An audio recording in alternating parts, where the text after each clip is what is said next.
Welcome back to the F&S Podcast. This is one half of the F&S Podcast, Matt.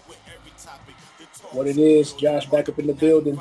Oh yeah. So we got a couple topics we tackling today. You know what I'm saying? We're going to talk about Madden. New trailer just dropped.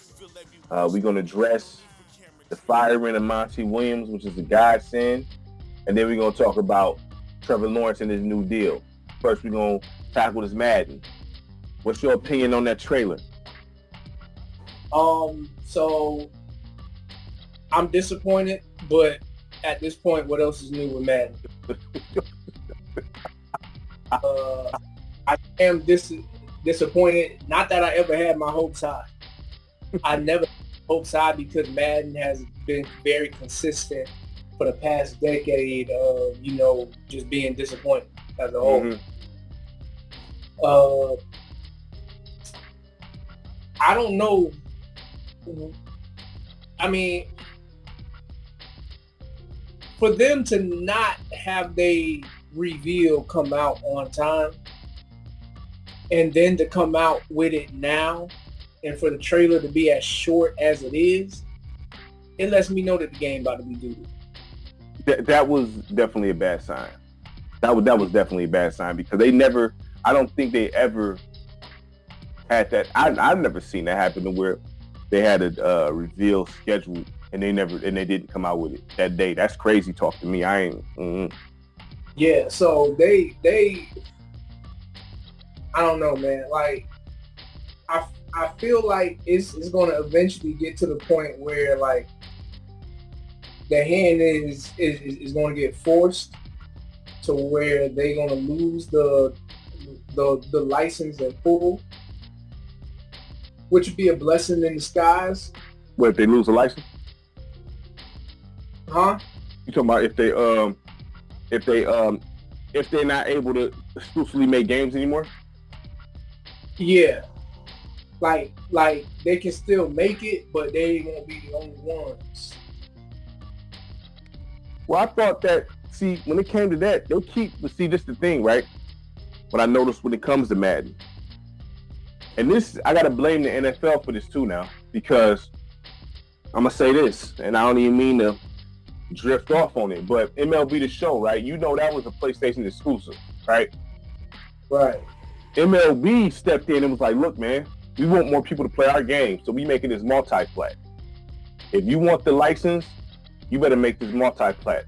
Otherwise, y'all not going to have the exclusive license anymore. So if the NFL really wanted to make this thing available to everybody, they would, because the NFL have the ability to do that and tell EA, like, look, man. Well, I mean, like that would be somewhat of a dream come true if 2K was to be able to make a game, because I mean, just looking at the way 2K is with basketball, given that 2K basketball games for me personally have not really hit that hard, but I can see it being because one, they've made 2K like so in depth that you got to really have time to like dedicate to it to actually like not just get good at gameplay, but to understand everything else for every facet of the game that I would personally play, which is the my GM. So let me ask you this question, because you're a big football guy. You're more so football than basketball, right? Yeah. Mm-hmm. Yep. Yeah. So because 2K, for me, 2K has been, due to me being a basketball junkie, I buy it every year, and I feel like I have to almost. You know what I'm saying? And I bypass a lot of the stuff because I love the sport. You know what I'm saying? Right. I bypass a lot of things because I love basketball. So is that how you would feel if 2K started doing the shenanigans with football if they had it, but if it was very in depth? Like, you know how like they got that new motion system and all that in 2K where it's very realistic? Right. You know what I'm saying? Would you be a football guy and they actually had that in the game, but would you be able to bypass the shenanigans because of your love of the game? Yeah, because I'm doing it now with Matt. Yeah. See what I'm saying? So I definitely understand that. So, I mean, I almost okay. As far as 2K making the game, right? Because I played that 2K mobile game at my brother's graduation because I was bored to death. So I downloaded the 2K mobile game, played it, right? It's a card game. But the positivity I took from that card game was the animations and how the football actually looked. Like they still showing that they can make a realistic looking game. Now obviously it was an arcade style, but if you look, the graphics not gonna be on point because it's a phone. You know what I'm saying? But the animations, the throwing and catching, it looked like they've been keeping that polished stuff in the tuck behind the scenes, just in case whenever they're able to unleash, they will. That's what I feel like when it comes to 2K. Well, I mean, can't know for sure, but yeah, at this point, like, the public will take anything. To be honest. Well, will they? Yeah. Is it from 2K? Because I played that Maximum Football, right? I do got that up. I played it. Yeah, but Maximum Football is not in NFL, so it's not right. like. So you talking about actual sim, like a real official NFL game? That's what you talking about? Okay. That's what I'm talking about. That's exactly what I'm talking about. See, because Madden, they done got it wrong so bad for so many consecutive years. Every year, people buy Madden, and I feel like it's only because it's the only option that we got. Well, it is. And I mean, well, unless like the modding community modded like an older version of Madden that people liked more. And I'm about to say, not even cut that off. You know what's crazy? You know NFL, was it NCAA 06? The one you said that was like the best one? On the PS2. Yeah, they modded that joint like to where on the PC, right? How they able to do this, but they got a modded version of that game updated with playoffs and everything, the whole nine on the PC. So they're able to do that, but they only do that with the college. Right. So I mean, like, I guess if people started doing that more often, maybe, even then, like, that's kind of like a long shot a little bit. But like, okay. So I was thinking about this. Okay. To make the perfect Madden game, this is what came to my mind. To make the perfect Madden game, EA could literally just pull from the past of the things that they've already done. And they can make like the perfect Madden game. You know how people is. So they're going to be talking about, you know how people is. That sounds like a great idea. You saying, like, I get it. I definitely feel you. You know what I mean? But, you know, they should have been at it. Like, you know what I'm saying? Like, they do that, they still gonna complain. Well, I mean, yes, of course, because it's still EA, they're gonna give us something to complain about. But just the fact that they've given us something back that they took away from us would make people a little bit more satisfied. Because when we think about like everything that they've had, going back to the PS2 days, right? Like, for anybody that loves to play franchise mode, the PS2 days, remember, I don't know if you remember this or not like that, but back in the PS2 days, during the Madden franchise, when you would be going through the like menu and stuff like that in the franchise mode, yep, it'll have a radio show going on. That was in 05, that was in 04, I believe that was in 03. You know what I'm saying? I think 05 had the best one though, because you could set, you can't set the team. I think you can set the team. Right. I think you could. I think you could, because I used to always have that Calvin Johnson. It was specific? Yeah. Well, see, I don't remember seeing where you can set team radio specific. I ain't talking about the radio. I'm talking about I'm talking about the video playing in the background. Oh, you talking about the radio? The radio station was in '05. Yeah, but they had it in like 06, 07 too. They did? Okay. Oh. Right. But yeah, so if they bring that back, that'll be something that people would appreciate. So one of the things that was dope about Madden back in the PS2 days, when you got to like the off season for like the NFL draft and whatnot, mm-hmm. you got to actually train the prospects. So you can kind of like get a feel for how they would operate in the actual game. Mm-hmm. I thought that was dope. Now Madden brought back the training camp this past couple, what was it, last year? This past year, they brought mm-hmm. back the training camp to where mm-hmm. you can train players and they would be able to essentially get like a little boost to start the season off. Right. Depending on how good you do with them. Now, the only thing that I didn't like about what they did this year was that they didn't give you nothing to help the offensive lineman get better. They got a drill for every position on the football team except for offensive line, which is crazy. You got a drill for the punter, you got a drill for the kicker, but you don't got a drill for the offensive line. That's only it makes sense. Exactly. Right now, if you put in Madden 24 and you do your franchise and you try to, train an offensive lineman, it'll say there's no drill available. The offensive line is, in my opinion, one of the more vital positions. You know what I'm saying? Because you got to protect the quarterback. You know what I mean? Right. Like, your offense almost, it probably is. It's like the offensive line can make or break your whole offense.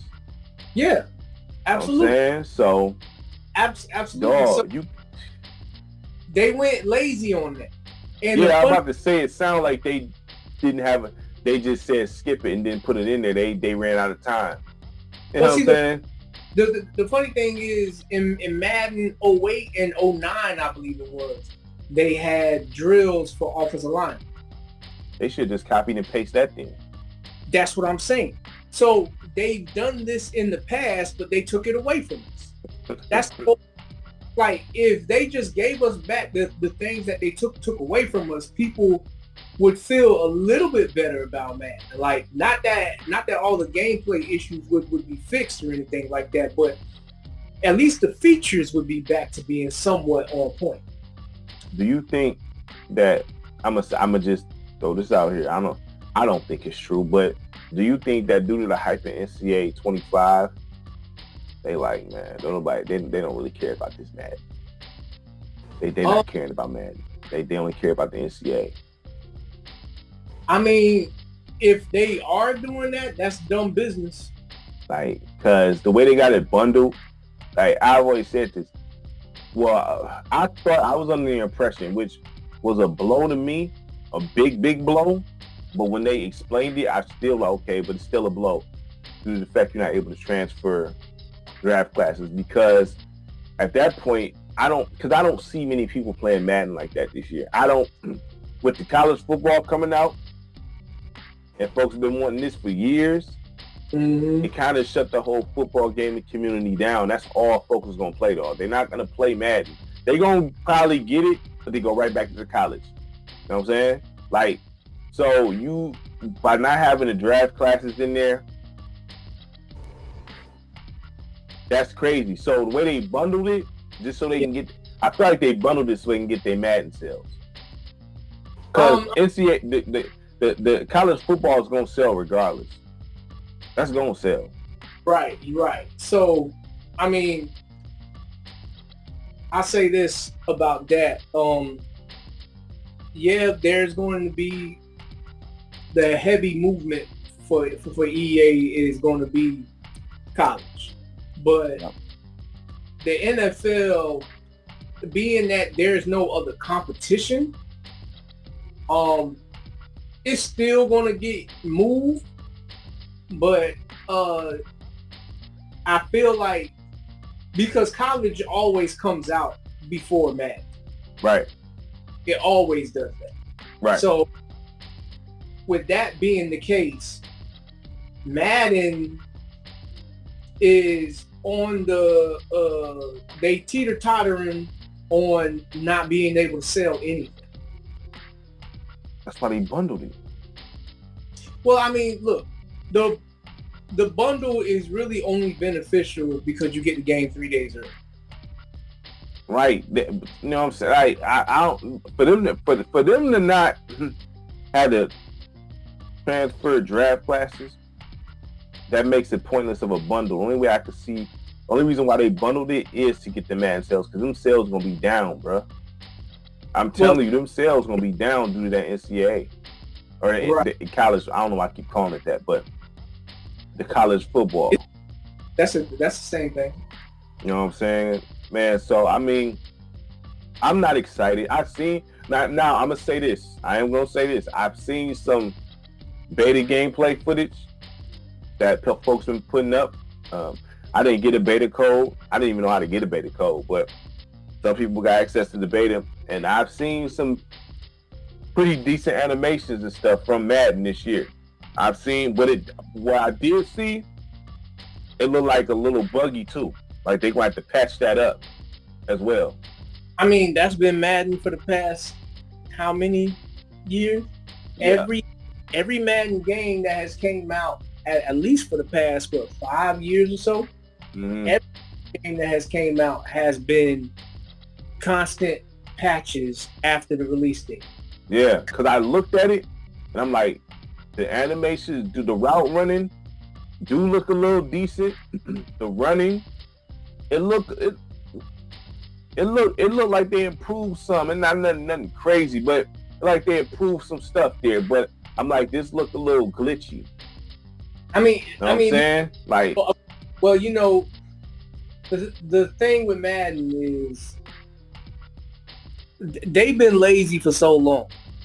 Like even throughout the PS2 days of Madden, the play almost looks very similar from the beginning of PS2 to the last drop of the PS2 console for Madden.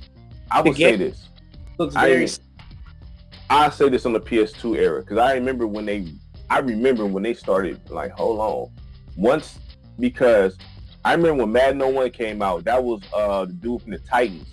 I stayed in Alabama when that dropped. I'm like, man, this game cold. You know what I'm saying? George. Then 02, the Vikings, counting the Vikings.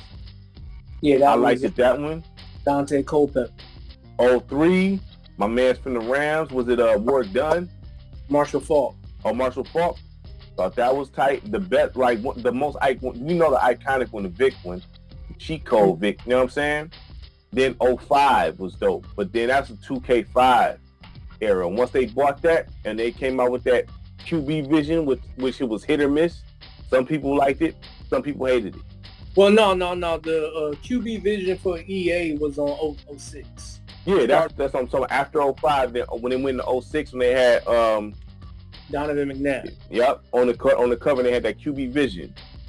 Right. That was the big thing because we don't count the 06 that was on Xbox 360. That game, they stripped it all the way down, just made it all graphics. You know what I'm saying? But the PS2 version, the Xbox version was the key. And I know some people, that's where they kind of started going down a little bit because a lot of people was complaining about that QB vision. You know what I'm saying? I didn't have an issue with it, but some people did not like that QB vision. You know, which is like, okay, theoretically, that's a realistic trait because not every quarterback can see the whole field at the same time. Right. That's the difference between vets and rookies and guys that got it and guys that don't. But the thing about it is, like, when it came to like user to user play, you pretty much was telegraphing where the ball was going because of that. So it's one thing to have that on there, but you should allow me to take it off. Right. It should not be mandatory for gameplay to have to play with that on. But like on some other stuff that they took away from us. So you brought up like the 03 version. Mm-hmm. The 03 version, those are instant replays that they had in the 03 version was dope. Mm-hmm. And then and then if we keep going down the line, the 07 version with Sean Alexander on the cover. Seattle Seahawks. Yeah. Mm-hmm. Mm-hmm. That was when they had kind of like introduced the different ways of breaking the tackle. Like it was kind of offensive version of the hit stick, but depending on the ball carrier, it determined how they was going to try to get out, break the tackle. So if you had a power back, he was going to try to run through you, run you over. But if you had an elusive back, he was going to try to like wiggle his way around you and stuff like that, that was kind of dope. Right. That was in itself. Right. And then the other thing too about that, if you go to the 08 version, which was like the first one for PS3, I think it was. 08. 08 was with Vince Young. Okay, yeah. I think that was the first one for PS3. It may have been 07 though, but go ahead. 08 started the little like icons underneath each player. You talking about like the stuff they had like in live almost? Superstar abilities almost? Yeah, superstar abilities, and they had like the icons underneath them. Like if you had a really fast dude, he had like a shoe with the wings and stuff. Right. Like yeah. That kind of stuff. They started that, but they had like the player introductions on there too. Oh yeah, that was the other thing too. I forgot to mention that on the 2002 version with Dante Culpepper, Vikings, the player introductions was better. They would introduce like a lot of the key players on that side of the ball, and they would come running out, which was hard. That's hard. Yeah, because if you've been to a game before, that's kind of like how they do it. Yeah, it just, I never understood, like, when you make a sequel, you're supposed to keep the stuff in the past and improve upon it. You're not supposed to take stuff away. You know what I'm saying? That don't even make sense. Right. And then the other dope thing, too, about the PS2 versions, and it was also in Madden 09. Madden 09 that had Brett Favre on the cover. If you did College Road to Glory or Campus Legend or whatever, you can transfer him over to Madden and continue like your career with the same player. I think now they did say, speaking of that, I think you could transfer your Road to Glory guy over to Madden. You just can't do the draft class this year. So you can do the Road to Glory, but not the draft class. Which is kind of like crazy, but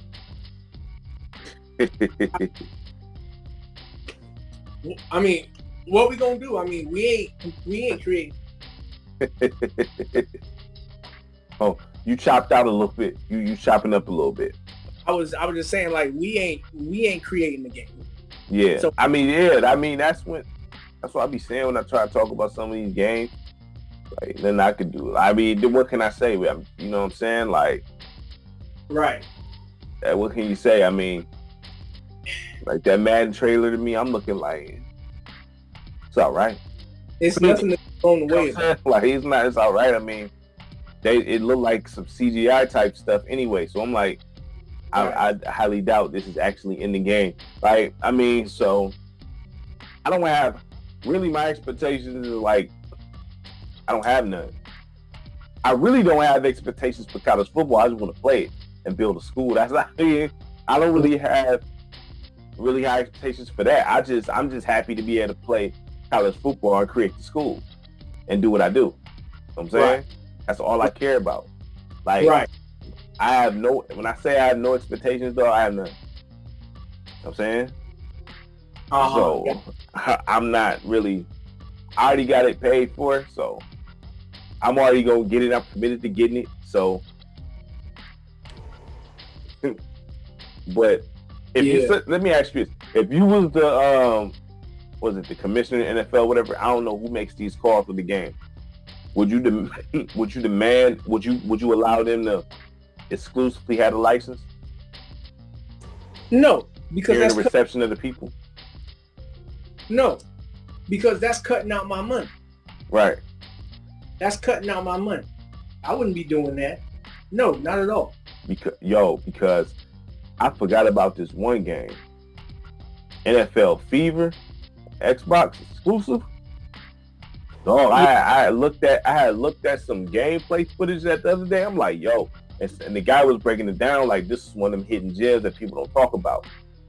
That game was official. You know what I'm saying? Like, I'm like, man, if they had other people just like basketball who can develop football games in this day and age with this new technology, man, I would love to see it because I used to play game day a lot, actually. Well, I remember the Fever. Mm-hmm. Because, that was around the time where I gave Xbox a chance. Okay. I didn't even know you had Xbox. I played Xbox. I had the very first system, the very first Xbox. Oh, the big one. Yeah, the big fat joint. Mm-hmm. Joint that looked like a VCR. Right. But I remember playing the Fever, and I didn't like the way the players ran. Like, they looked wavy. Yeah. So that kind of turned me off. Mm-hmm. I went and took the Xbox back, and I got the PlayStation 2. So you took it back because I ran? I'm really only a sports gamer. I really only play football and basketball. So if you get those wrong, I have nothing else to be attached to you for. Well, they had Madden on Xbox too. They did. You know I just wanted to go back to because anybody that was PlayStation that went to Xbox, that controller difference is kind of a big deal. Well, it is. I mean, not so much nowadays, but that big old controller back in the day was crazy. Right. That's why they came out with that small one. That was I hated that controller, and I'm an Xbox guy. So that big Duke controller, nah, man. But I mean, like, I would love to see what a game day would look like in today's day and age. A game day, because even back then on PlayStation, game day was fire. Yeah, game day. It was nice to have different options. You know what I'm saying? Game day was cold. Some other football game. I mean, there was some. Making a good football game is hard to do. So I mean, you got to make sure everything is on point when you're dealing with something like that. You know what I'm saying? Like, so it's not easy to make a good football game. So due to the fact that 2K didn't even have a long run at it. The first 2K that came out, NFL 2K on Dreamcast, I remember looking at that game like, what, dog, that's great. Like, because I played on a basketball team. We went to some dude's house that I didn't know. And he had the Dreamcast because I didn't have NFL 2K. I had NBA 2K. And I seen how that mug looked. Yo, this how the game. I used to think that was the realest looking game ever. You know what I'm saying? Right. They only had 5-year run. That's it. Well, see, like, I remember playing the 2K that had the Randy Moss on the cover. That's 2K2. That game was cold too. Right, and then you had the Brian Urlacher. Yep. That's the guy for the Bears. You had the Warren Sapp cover. That's the foe. And then you finally had the Terrell Owens. That's that's on Mount Rushmore. Yeah. To me that's the greatest football game ever made for pro. College, they even had a college version of the 2K. Yeah, that 2K3, I ain't really like that too much. Right. But like, get back on the Madden, right? Mm-hmm. Other things that they took away from us. Mm-hmm. Because online gaming has became a thing. Mm-hmm. especially when you with your people and whatnot. Right. If you do an online franchise, if you do a fantasy draft, you like to see who everybody else is drafting. Well, on this year's and the past couple years, Madden, they kind of took that away to where they just, on your screen, you just seeing where you at and who the team is right before you, what they drafted. But you can't see what like everybody else drafted. Like, it's kind of crazy how they do it like that, because it's weird. It's different from one, what we've been used to, and two, it's different from what they show you on real life. Like, they always doing a review of who drafted who. Why would they? I mean, it's something. That out. It's something so simple and small, but that's a big thing, dude. That's not small. Well, I mean, the reason why I said it's simple and small is because it's like, it's not the biggest impactful thing for a video game, but if you do a fantasy draft, it is. Well, yeah, but that's what I'm saying. It means so much to the people that do that. See, because what kind of messed up Madden, at least this is my personal opinion about it, when they started doing that MUT league stuff. Ultimate Team? Yeah. That's the card-based joint, though, ain't it? Well, no, because people be playing against each other online, and it's kind of got like a 2K-ish kind of... They make money off of it. They buy packs? I guess so. I don't know. Yeah, I don't play my Ultimate Team, fam. I don't do none of that. I don't mess with none of those modes. Yeah, so when they started doing that, I feel like that was when, like, we started going from bad to really bad. Because now you're showing you're more concerned about Madden Ultimate Team than the actual game itself. I mean, we haven't touched any of the gameplay issues. We just talking about like other side features, you know? And it's crazy that's the case, but it is what it is. Like, the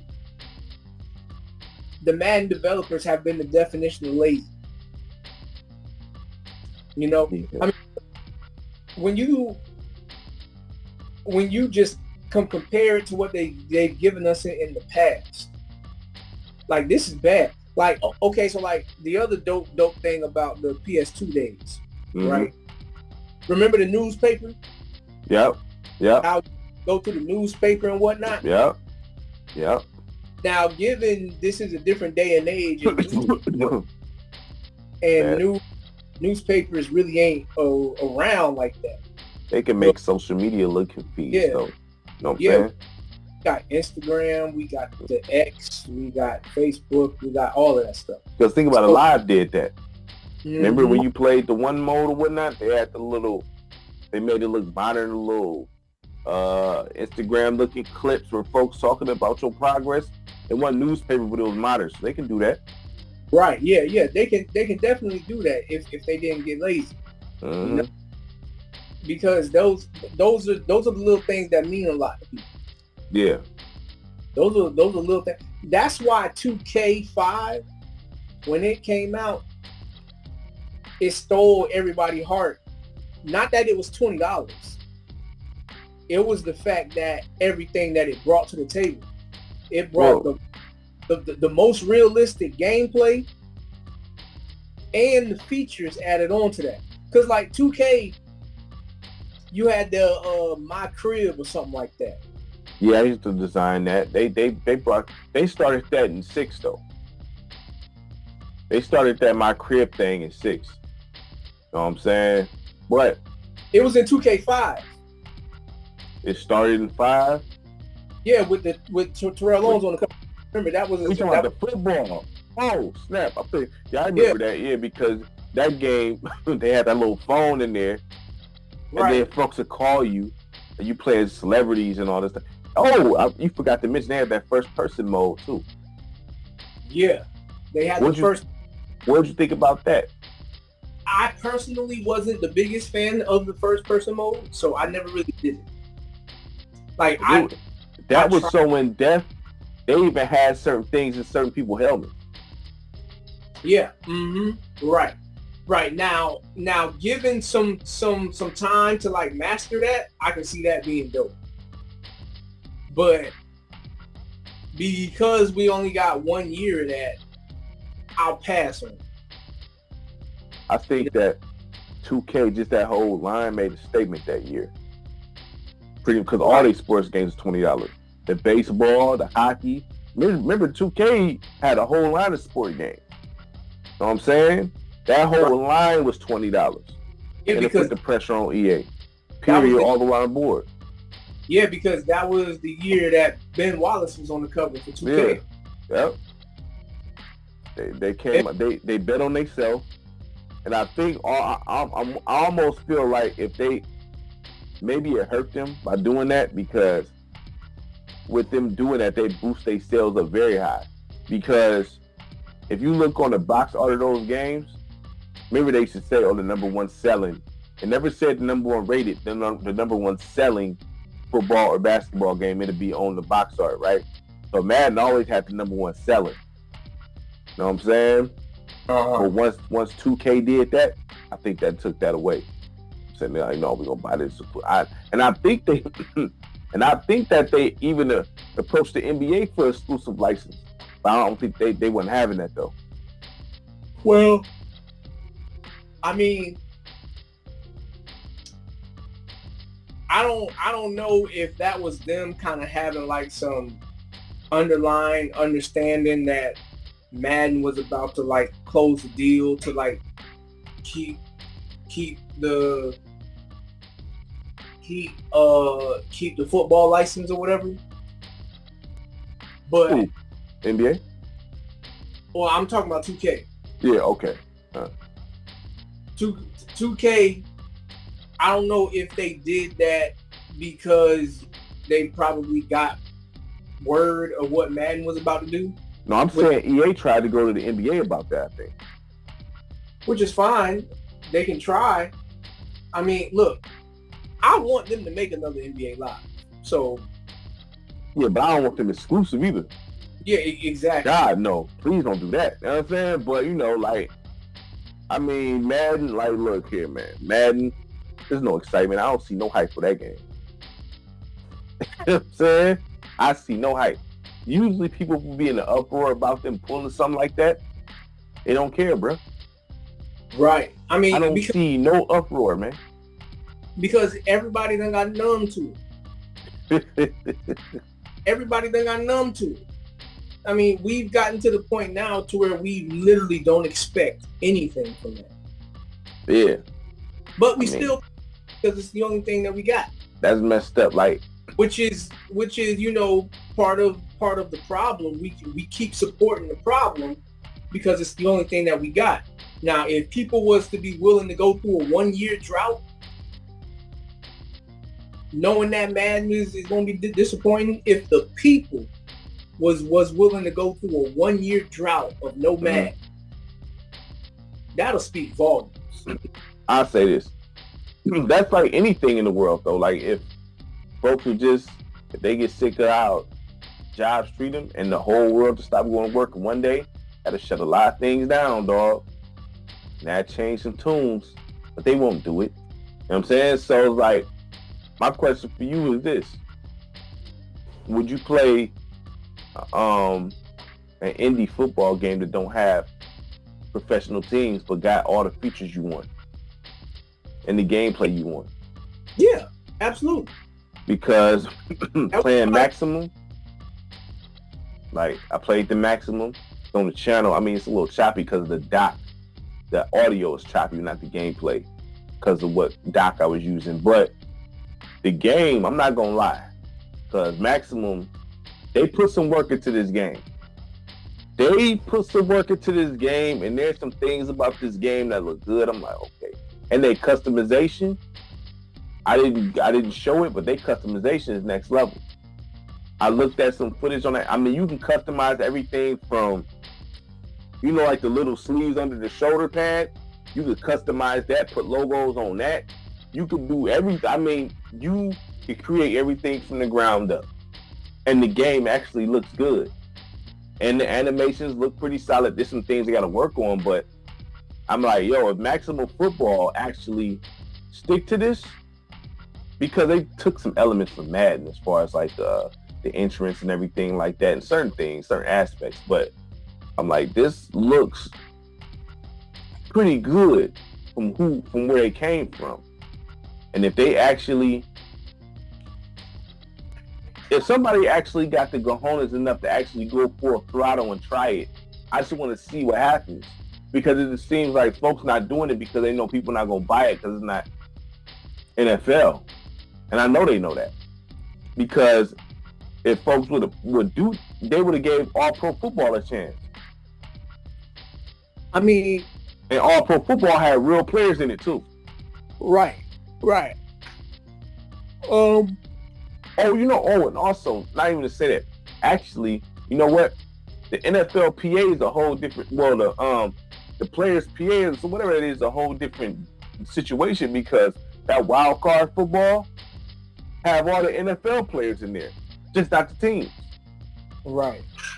So somebody could actually make a sim game that's not NFL teams, but have the real players in there.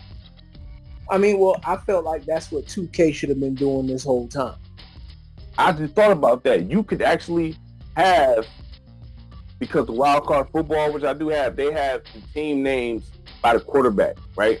And the quarterback, it got pretty much the same colors as the team, and with the players. You know what I'm saying? That's on the team, but it's just not the NFL team. So, you could actually. So 2K could do that. They could actually get the deal with the players and the Players Association, whatever. They can give their rights, or they can lend their likenesses to that game, and they can do whatever they want with that. Because it doesn't have the NFL. Now, you would play something like that, right? Yeah.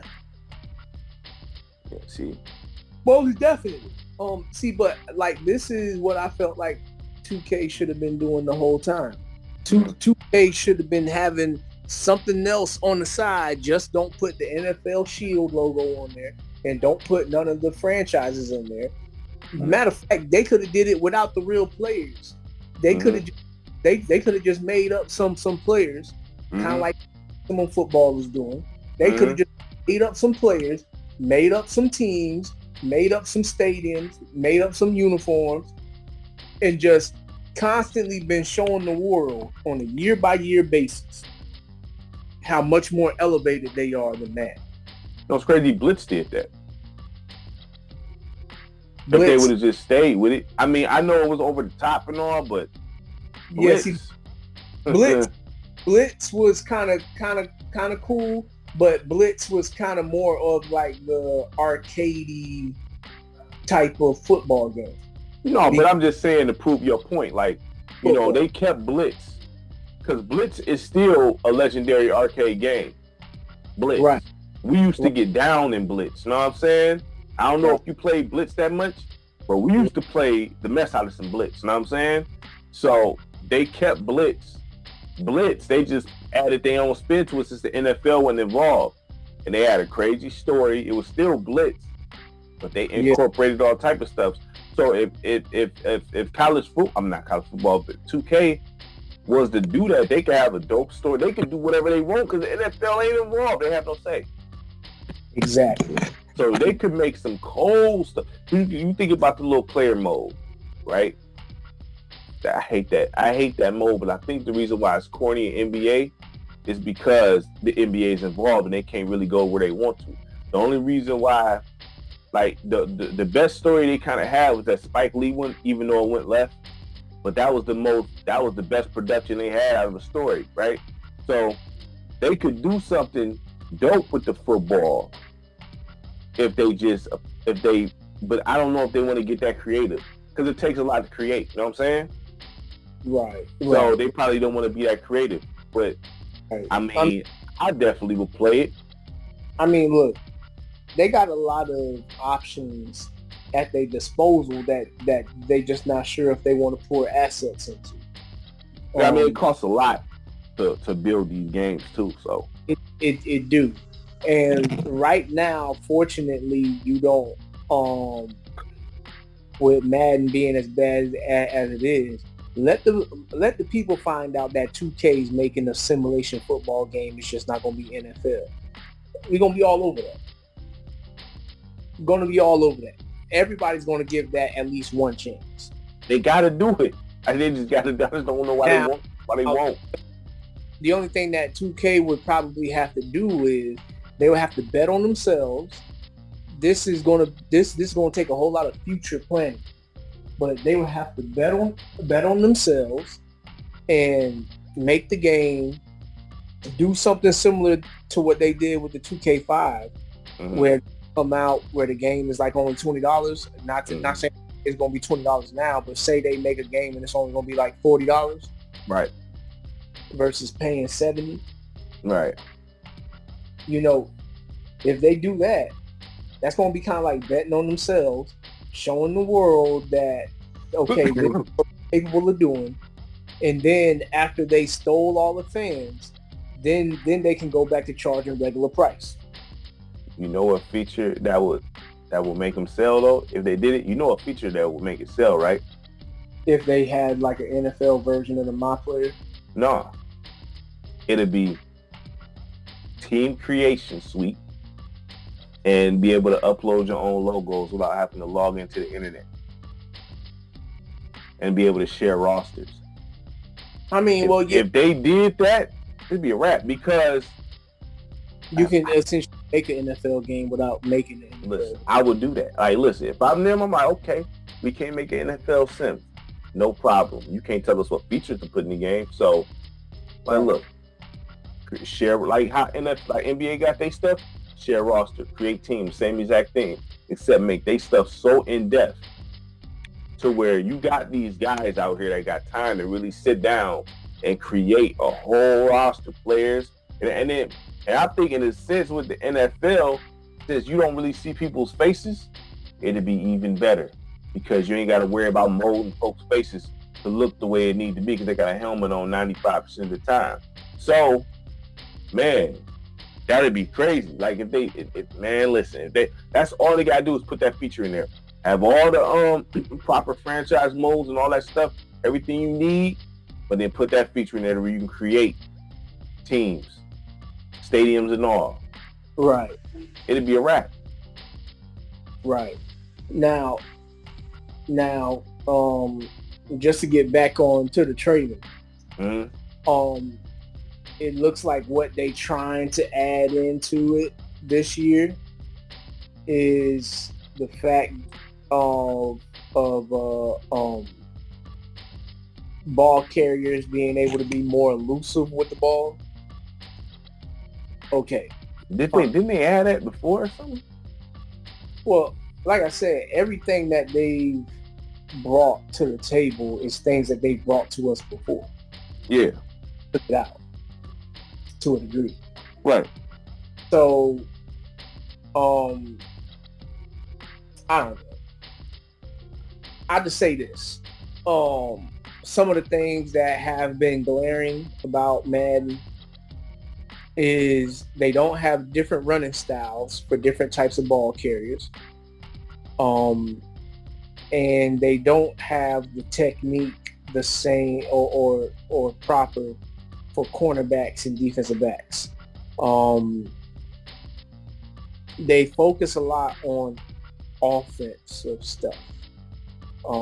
Quarterback throwing motions, footwork and stuff like that. Wide receiver route running is not what it should be. But it still is decent,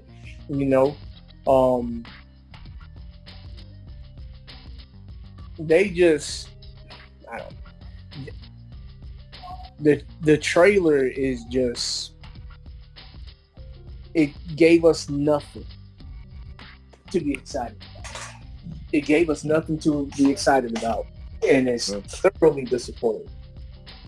I agree with you.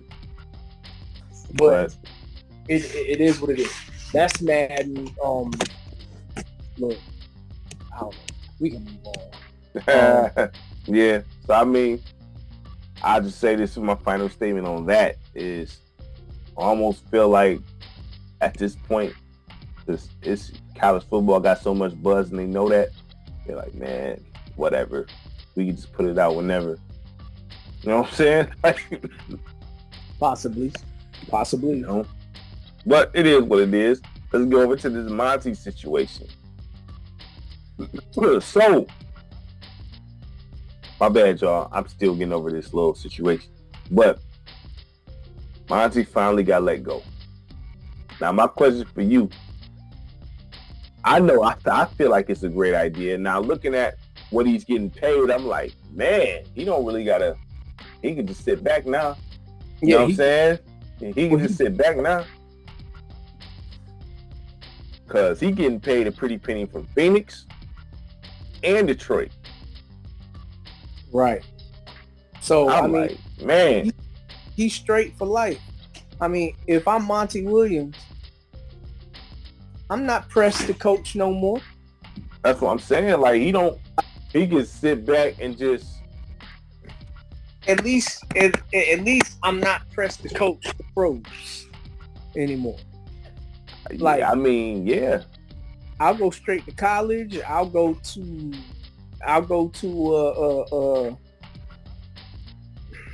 G League. I mean, I really don't care. He like I said, he could take a vacation for a few years and enjoy it and not have no, you know what I'm saying?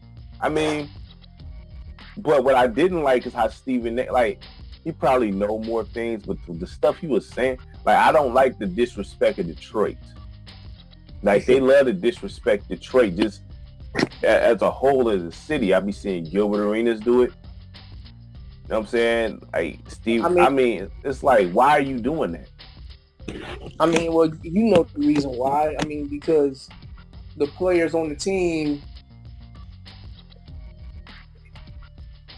they haven't performed well. Look, that's their fault. They like I don't cut them slack for that. Like, as good as they have solid pieces over there, so there's accountability to be held on their end. Like, you know what I'm saying? Cade and them, like, they got too much talent to be having a record like that. Point blank, y'all supposed to do certain things in spite of him. You know what I'm saying? But, like, Monty, like I said, he did not want that job. He did not initially want that job. Right. And then for Stephen A to say he regretted it immediately tells me he didn't want that. I knew he didn't want the job because he rejected it. But they added some more millions and he took it. And I can't be mad at that. I mean, get your money and all that. But I'd rather have somebody in Detroit who wants to coach and build, because that's what you have to do here. You have to coach and build, and you got to be willing to go through the process. I want that coach. I don't want somebody, instant, because it's not going to be instant. You know what I'm saying? Like, which is technically, we don't even know if Monty Williams would have turned this thing around or not, because he wasn't given enough time. No, he wasn't. But so there's probably things behind the scenes that, because the way Wiseman was being used was questionable. Yeah, but that's been the case with Wiseman even in Golden State. I feel you, but he has it seemed like Monty liked a certain type of player. Like, he liked he had did he have Tyson Chandler with Chris Paul? Or was it somebody else? Was he on that team that he was coaching? I don't think Monty Williams coached. They had David West, didn't he? He didn't have David West and Paul. Wasn't Tyson Chandler over there? I don't know, but I have to look at the team, because I know he had Chris Paul. Yeah, he had him twice, right? So, and in the sense, I almost feel like this: Chris Paul probably made him look good. Possibly. I mean, because what success he had without Chris Paul. I mean, he went to the finals with Chris Paul. Right. after Chris Paul left, and it was Anthony Davis and Eric Gordon and whatnot. I mean, given he didn't have the playoff win success, but like you've seen that the potential of him like being able to do it. Like he showed that he was a good coach then. With Anthony Davis. Yeah. And Eric Gordon. Was he the head coach of that team when they had Rajon Rondo and Boogie over there? I think that was Alvin Gentry, underrated coach. Alvin Gentry. Right. Okay, cool. So yeah, Monty being fired by the Pistons. It's a waste of money. They never should have hired that man in the first place.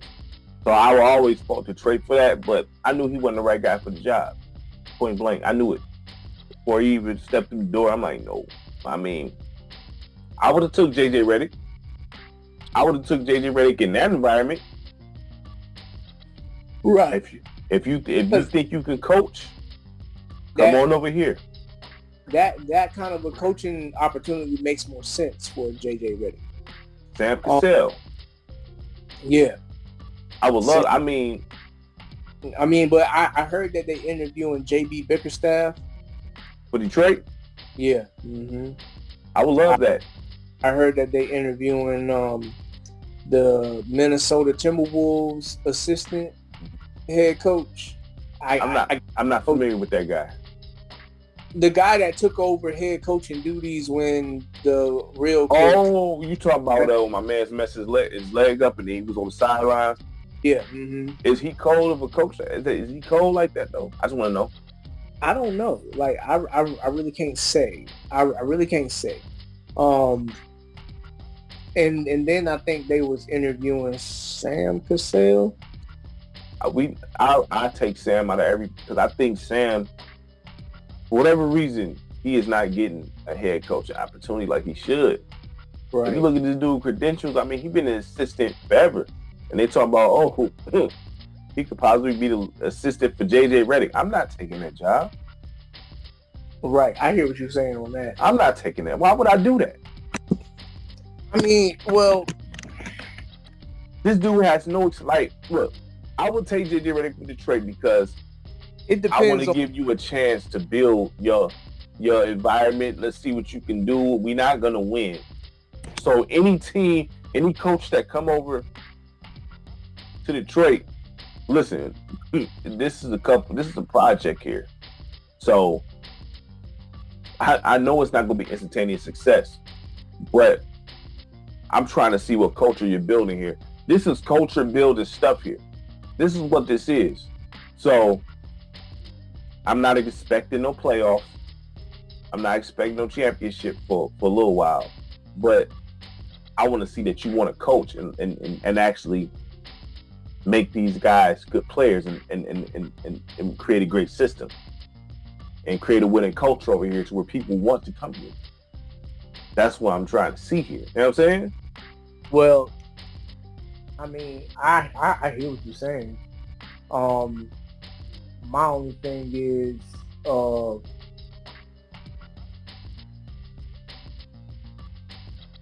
Detroit got a number of things going against them right now. When you've been at the bottom of the league for consecutive years, right? That's not an attractive job because in most cases, even when a team has a bad year, if they have a good front office and good people making decisions, you know that they're not going to have 2 consecutive bad years. But Detroit has had 2 consecutive years where they were record-wise, they were the worst team in the league.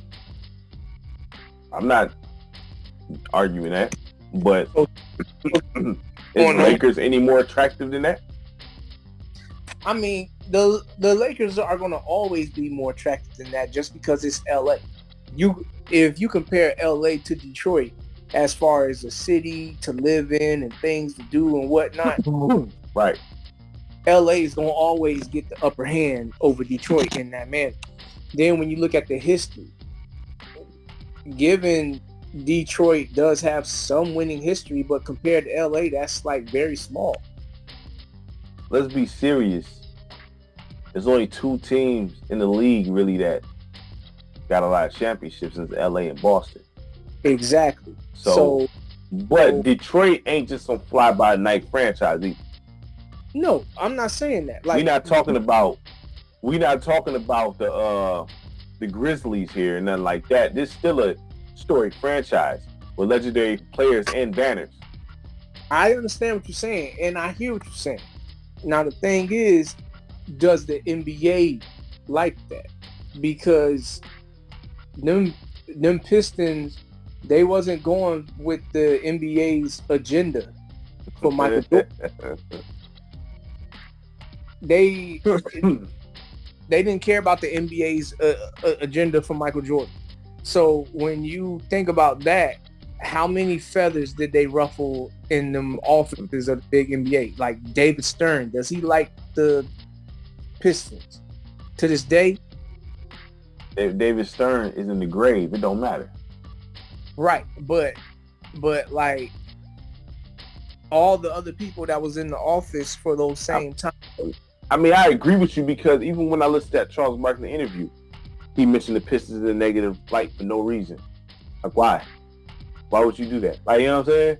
Oh, those Pistons, man, like, they try to hurt you. It's like, why? Why?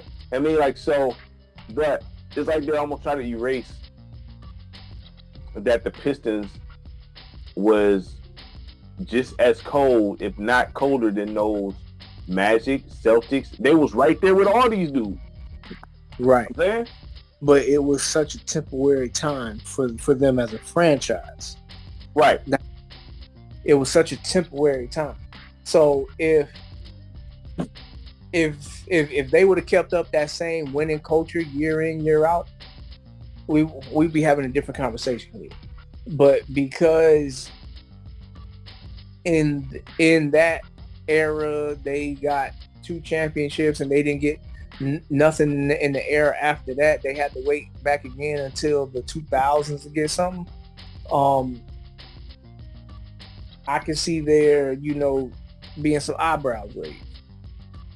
Well, we know politics exists. Right. Because if politics didn't exist, there's no reason why it's just 2 teams that got them championships. Right. So, exactly. I mean, we know politics exists. I'm not gonna, bypass that. We know that. So, but now on the flip side of that, this is more so an argument in LA's favor than for Boston. What? But that's fine. When you look at LA's players that they've had, it makes sense that they won a lot of the rings that they won. Boston had some cold dudes too. You know what I'm saying? Boston had some Hall of Fame. Didn't Boston have like all Hall of Famers on each? Like, hold on, Bird, McHale, and all them, like, right? And I mean, that's essentially what I'm trying to say though. Like, in Boston, you got to dig a little bit more deeper to get that. And when I say deeper, like, you got to reach further back in the past. Mm-hmm.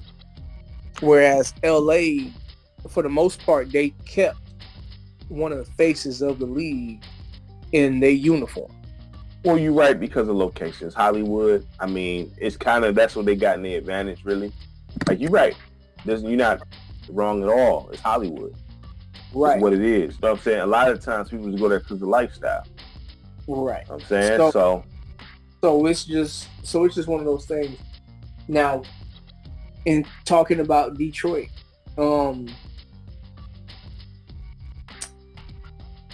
if Detroit as a city didn't go through the drought that they did with the riots and the factories going down and whatnot, we would be talking about Detroit in the same light that probably we talk about in Chicago. LA had riots. Right. Well, LA had riots, but it wasn't the type of riots where we burning down our own city to the depth that what Detroit did. Mm-hmm. LA had riots where they was just mad at the Rodney King stuff, and every white person that was in the vehicle driving by, he was in danger. Right.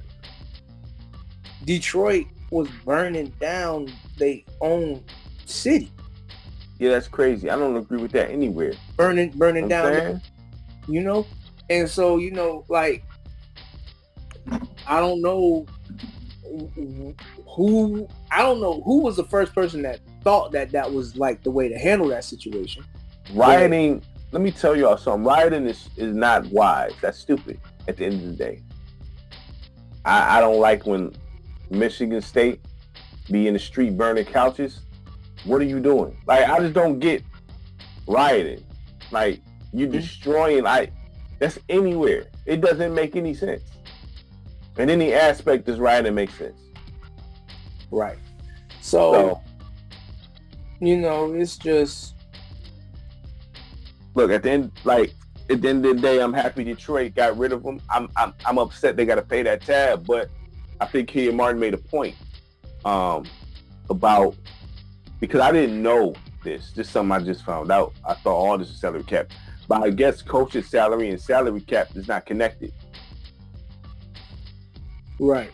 So he said if that was applied to the actual salary cap, they wouldn't be firing these coaches like this. Right. Exactly. You know what I'm saying? If they started practicing that alone in itself, you'll see a nice difference in certain things. Yeah, but because all this firing, huh? What you about to say? No. I was just going to kind of go on with that same thought, because think about all these coaches that got fired that was still under contract, that had years left to go on their contract. And a lot of it wasn't deserving. Right. They just fired them just because somebody didn't like them. Like, a player didn't like them. So I guess now then the question is, if you Detroit, where do you go from here? As far as coaching? Yeah. I mean, because they interviewing JD Bickerstaff. I like Bickerstaff. So, I mean, you got to get somebody. Because Bickerstaff, he was coaching the Cavs, right? Yeah, he was coaching the Cavs. Bickerstaff is official. He's not no bad coach. I mean, honestly, out of the names you mentioned, Cassell, Bickerstaff, and the guy from the Timberwolves, Bickerstaff be my leading candidate. Right. Now, I would say I would be actually reaching for Sam Cassell more than JD Bickerstaff, to be honest with you. Okay. I mean, I'm not going to disagree with you there. I'm just saying, like, you know. Because I just feel like Sam Cassell, he's been around coaching for so long. Mm-hmm. I feel like everywhere he goes, he kind of has like some version of success. Yeah, he was just with Boston again, right? He was just on there and got with my man's who you don't like that, Missoula. Wasn't he on his staff? Yeah, he was on the staff. Mm-hmm. Yeah. So, I mean, it's just one of those things where I would go for him more so than JB. I feel like even though JB is, from a head coaching standpoint right now, is more proven than Sam Cassell, I feel like it's kind of like drafting a player where you got a player that he might not have done as much as you done in college right now because he's more raw, but once he's out, he's going to be like a beast, you know, kind of like how Megatron was when he came into the NFL. Yeah. He had all this raw talent, right? To go with his size. And I remember Steve Smith, he was in an interview and they had asked him about Calvin Johnson, and this was before Calvin Johnson was Megatron. He had said, once he figures it out, the league is in trouble. Right. And so I feel like it could be a certain kind of story, kind of like that with Sam Cassell. I know, yeah. Well, I mean, I listen. I didn't know that they was interviewing Bickerstaff, so that's why I said Bickerstaff. But I've been telling you from the jump I want to say Sam Cassell. You know what I'm saying? But or I would have took Redick. But I mean, would you be against the? I don't think Bickerstaff would be an assistant, but would you be against hiring Sam as the head and Bickerstaff as the assistant? But I've seen head coaches go to assistants. Right. I mean, it happens all the time. Yeah.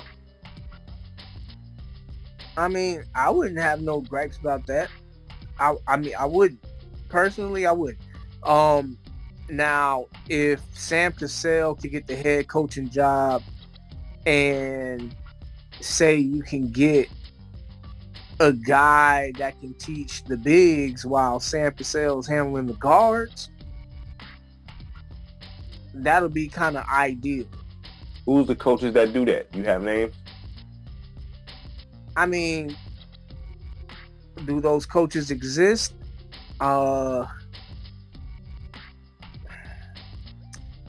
Let's see, because you had other coaches that were doing that I feel like that's one of those things where you got to go and tap into those like unwanted markets. Right. I mean, you could probably pull some guys from college, right? I mean, I'm quite sure there's some college coaches maybe that specialize in teaching big men. I mean, because if you just bringing somebody teach the big man, you can go into the college pool. There's a million coaches in there. That's probably official that just need a chance. Right. I mean, I don't know. I would be, because like as much as you see like players from the past, how they still get involved and stuff like that, I'll be hollering at them. I'd be like, hey, do you want to like get us a try? So, give this. You want to try? Like how Warren sat with Colorado. A little bit. I mean, because I'll be like, look, Hakeem, you always be, like teaching people stuff. You want to get us a shot. Rashid, you got the IQ, you had the skills and whatnot. Like, you probably still can bust these dudes behinds if you would just give them like one chance to do it. So you can still, like, you think you can like help him out. Like, they don't necessarily have to be the assistant head coach. They can just be a player development coach. That's what I'm saying. Work on specific players for that. That's what I'm saying. They be having a lot, like, coaching staffs from running deep. You know what I'm saying? Like, you can see it on 2K. They even put that in 2K. How many? You can have like 20 coaches, dog. So I mean, there's all type of development guys out there that you can grab to put on your staff that's not necessarily in the light. Like the assistant, you got a big man coach that you got. So you went to Oregon and got a coach from there who's a lead at developing big men, and you brought him on your staff. Why not? Right. It seems like a guy like Hakeem, he seemed like he only do that part time. Like, you know what I'm saying? He don't seem like he'd commit to no full season of that. Right. You know what I'm saying? Which is why I would just assign him like one play. Okay. Like, I'll be like, Hakeem, you see we still got James Wiseman under contract. Right. Like, you see he's got some like freakish athletic ability to him with his size. Right. Can you help him out become a factor here? I can see. I mean, I don't see why not. Mm-hmm. You know what I'm saying? I don't see why not. Or I'll be hitting up like other players that kind of have had some kind of like IQ showing on these analyst shows and be like, yo, you want to get us a shot? I'll be turning over every stone, boy. No stone would go unturned. I mean, that's how you find. But see, that's how you find things. You got to really do due diligence, right? And that's actually doing the groundwork to find folks. You know what I'm saying? getting Tayshaun back in the building was pretty big, I feel. Oh, they actually hired him? Yeah. Mm-hmm. And he's what? He's like vice president of basketball operations or something like that. I got to look at it. Okay. But getting him back in the building, that's a big deal. I'll be hollering at James Posey. James Posey. Yeah, James Posey. He been on coaching staffs for a while now. And you want him to coach big men? No, like he'll be coaching my wing defenders. Like he'll be like, oh, James, you see Asur Thompson? James Posey though? They play the same position. He was a cold wing defender? I'm not saying he was the best of the best, but he's better than anything we got in this league. Okay. I like James Posey. I would. You know look, like I would be hitting him up and I'll be like, look, you want to get us a shot over here, give you a pay raise, blah blah. I mean, because you got to invest in your staff. I mean, I'm the one to tell you, look, I would pay good money for all my staff, just like you pay these players, just like you throw them millions. If I pay these guys, because people are motivated by money, okay? Right? So I'm paying my scouting department good. Yeah, scouting department. Y'all gonna pay you the best you ever got paid, so you can go travel all over the country and find talent that these cats don't want to travel. I want you to go to deep waters that they don't want to go to find talent. You know what I'm saying? So I'm paying them, coaching staff. Like I said, I agree with you. No stone go unturned. And like I said, we everywhere with it. You know what I'm saying? Because there's a lot of good coaches that just don't got a shot, just like players that know the game. They just need a shot to teach it. The people that live and breathe basketball. So you got college.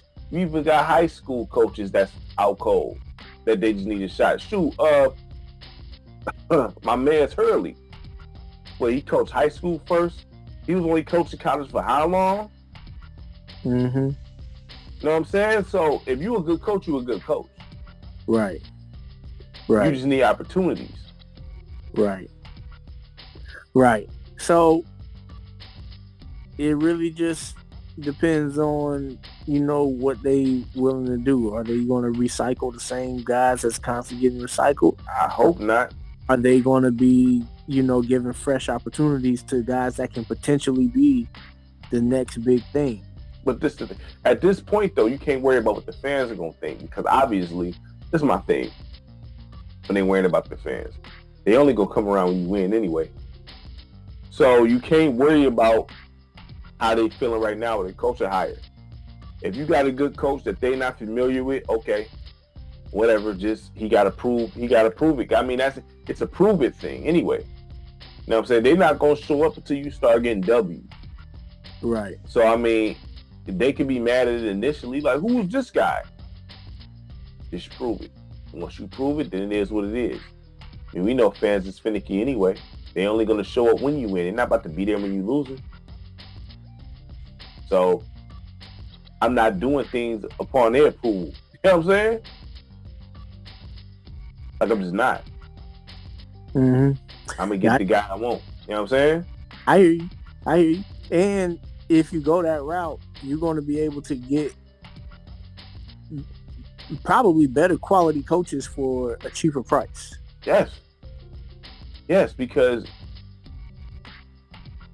I want folks that just like, I'm not with screwing people financially. I'm with paying you what you deserve, like, right? But I also want folks that want to do this.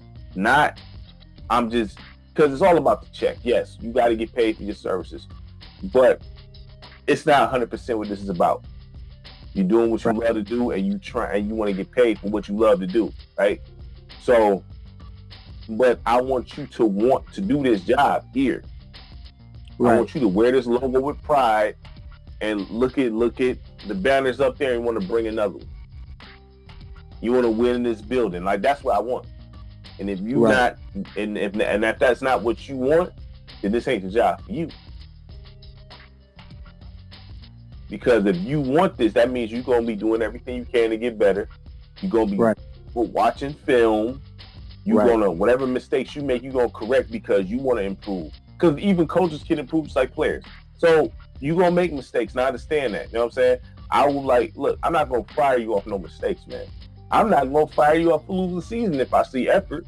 Maybe you just don't got the right pieces that you need. You know what I'm saying? All this means something. You know what I'm saying? Mm-hmm. Because you could be coaching your behind off and these players just on some BS. That means some players got to go. That's the other flip side to that coin. Yeah.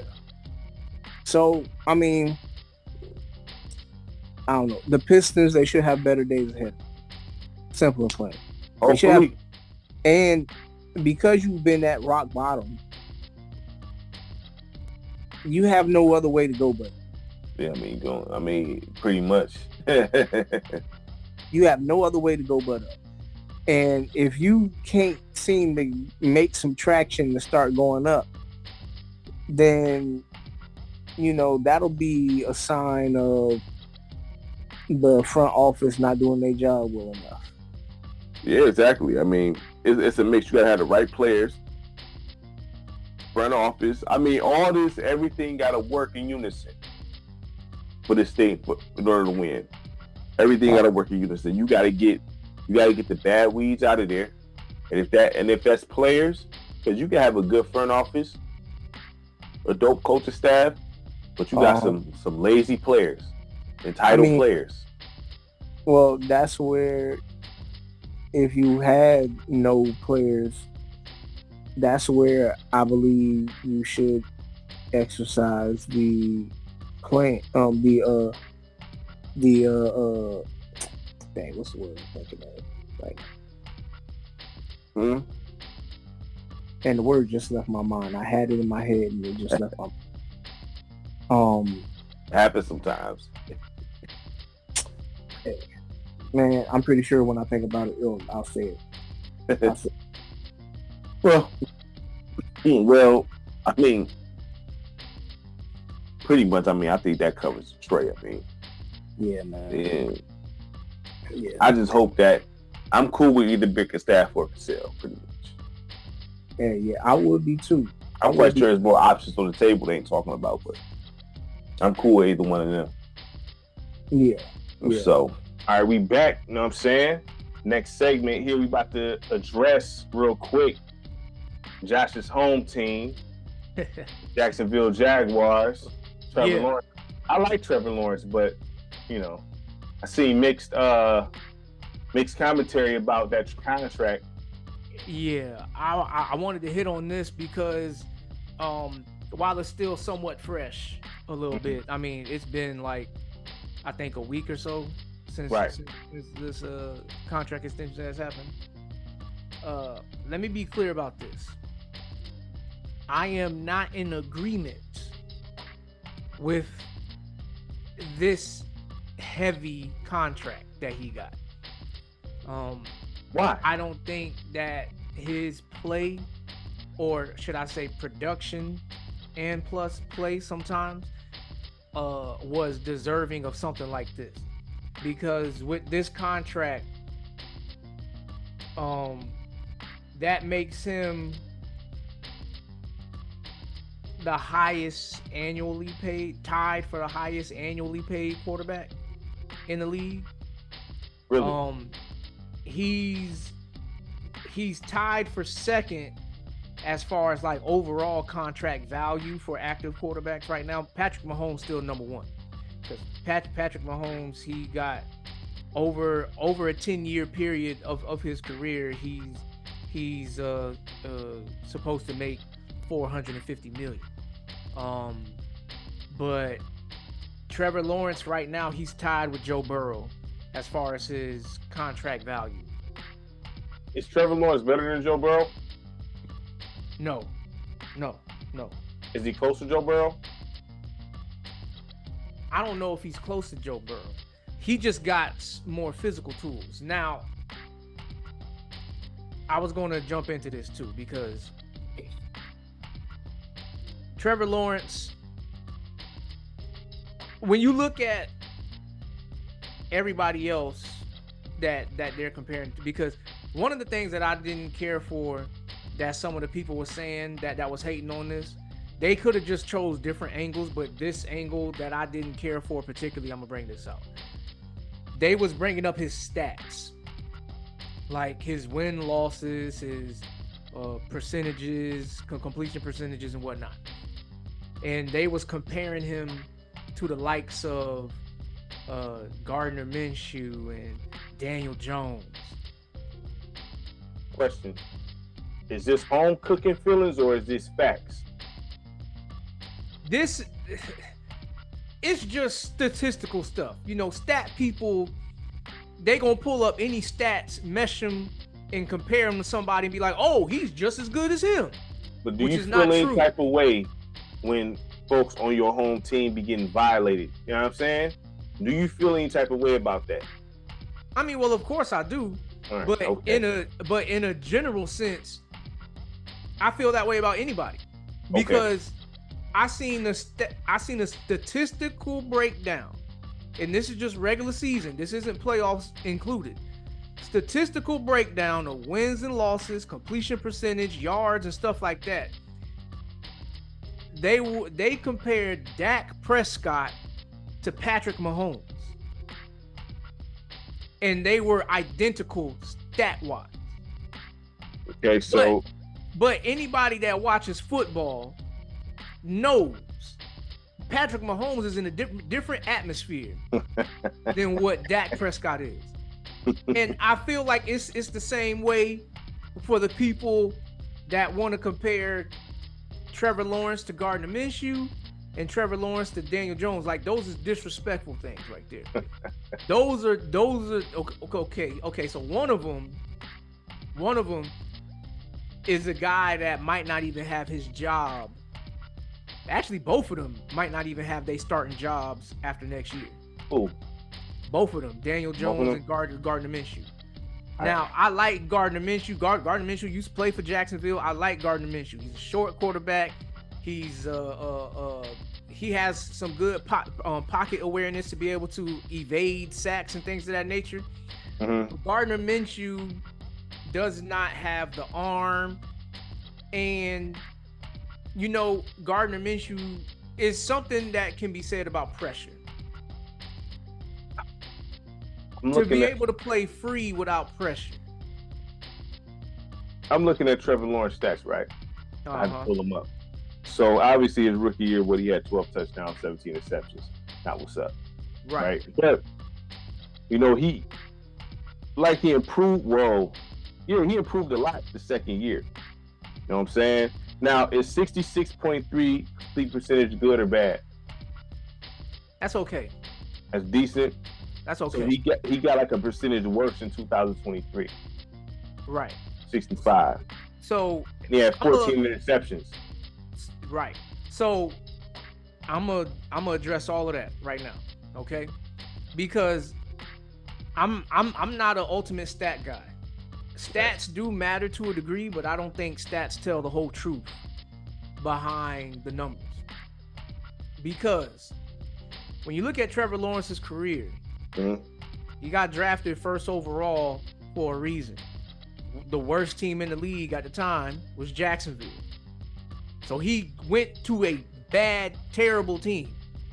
On top of that, this bad, terrible team, head coach for his rookie season was Urban Meyer.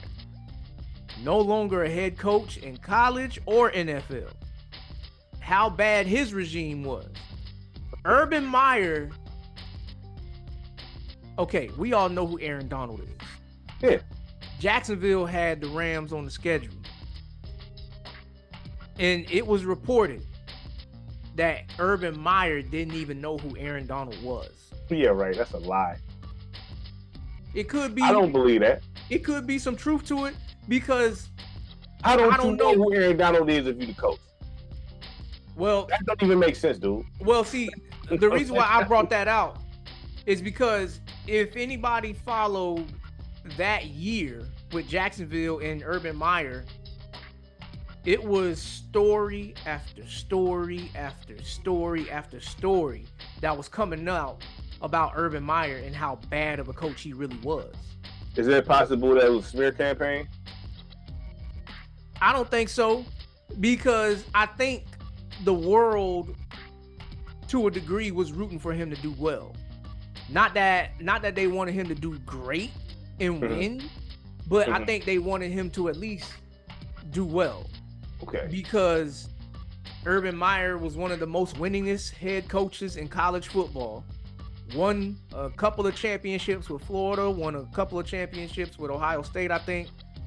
But see, the thing is, when it comes to, like you say, stats, right? Right. When it comes, people got to understand that skipping up a level, I mean, you going to go have some growing pains whether you're a coach or a player. It's very rare you see anybody come from college to the NBA or college to the NFL and just instantly successful. That's not too often. Right. You know what I'm saying? So just because he had those stat lines, you got fresh new stats in the NFL. That don't matter anymore. Right. It matters here now. Right. You know what I'm saying? So I'm going to just mention some of those storylines that came out about this dude, right? Mm-hmm. So Urban Meyer. Jacksonville played against Cincinnati that year. Mm-hmm. That was the year Cincinnati went to the Super Bowl.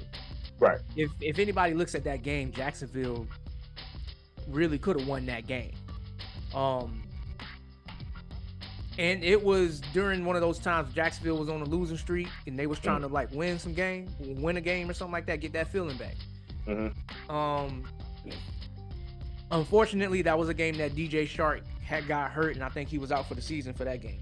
Mm-hmm. But Jacksonville loses a close game to Cincinnati.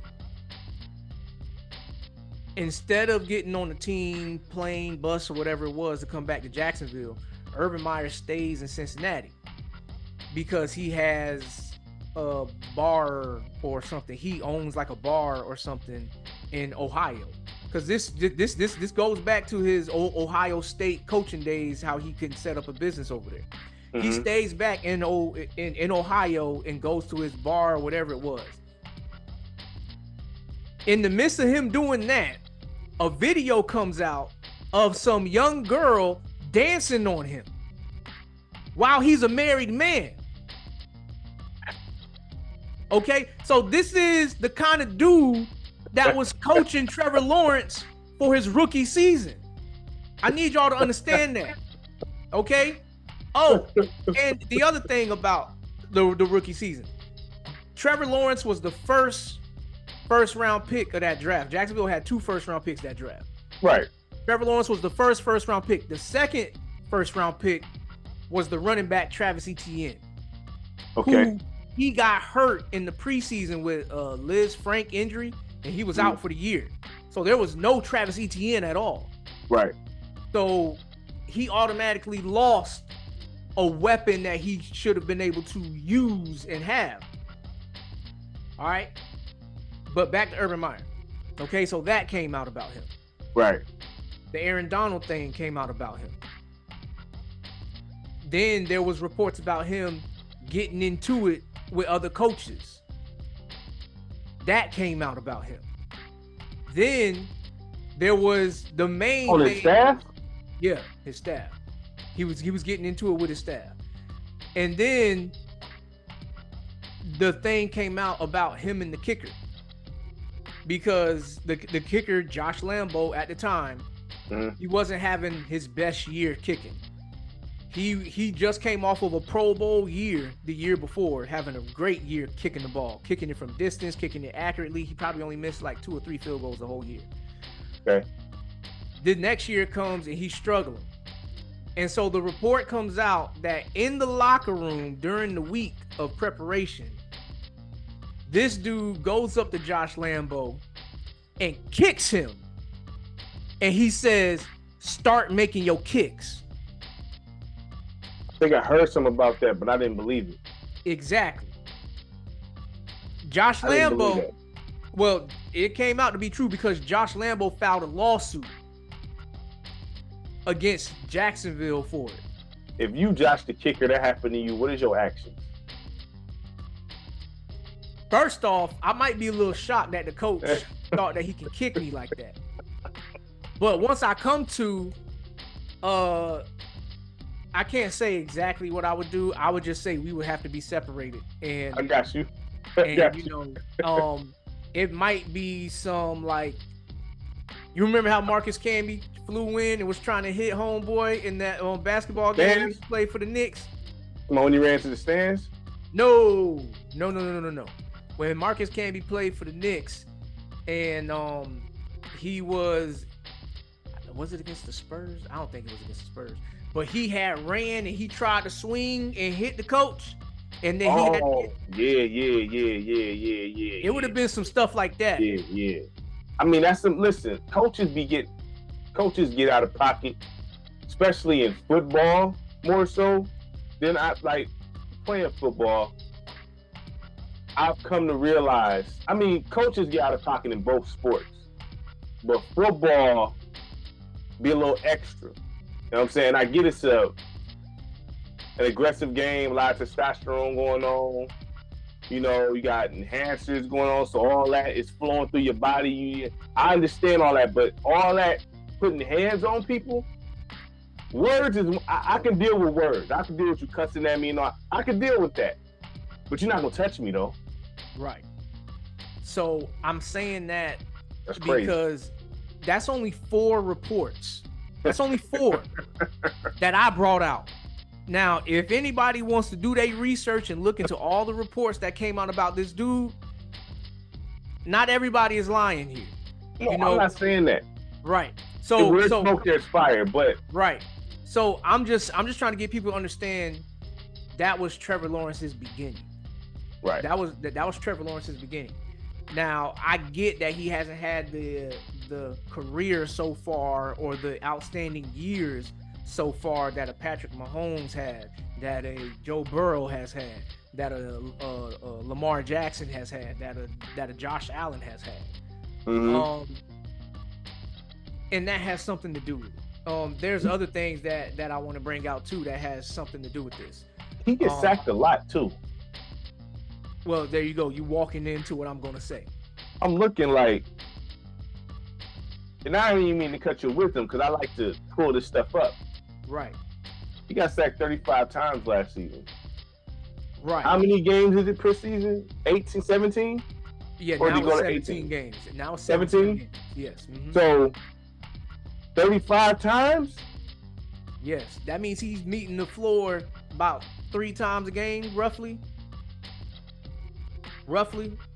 Now, I want y'all to understand something here, okay?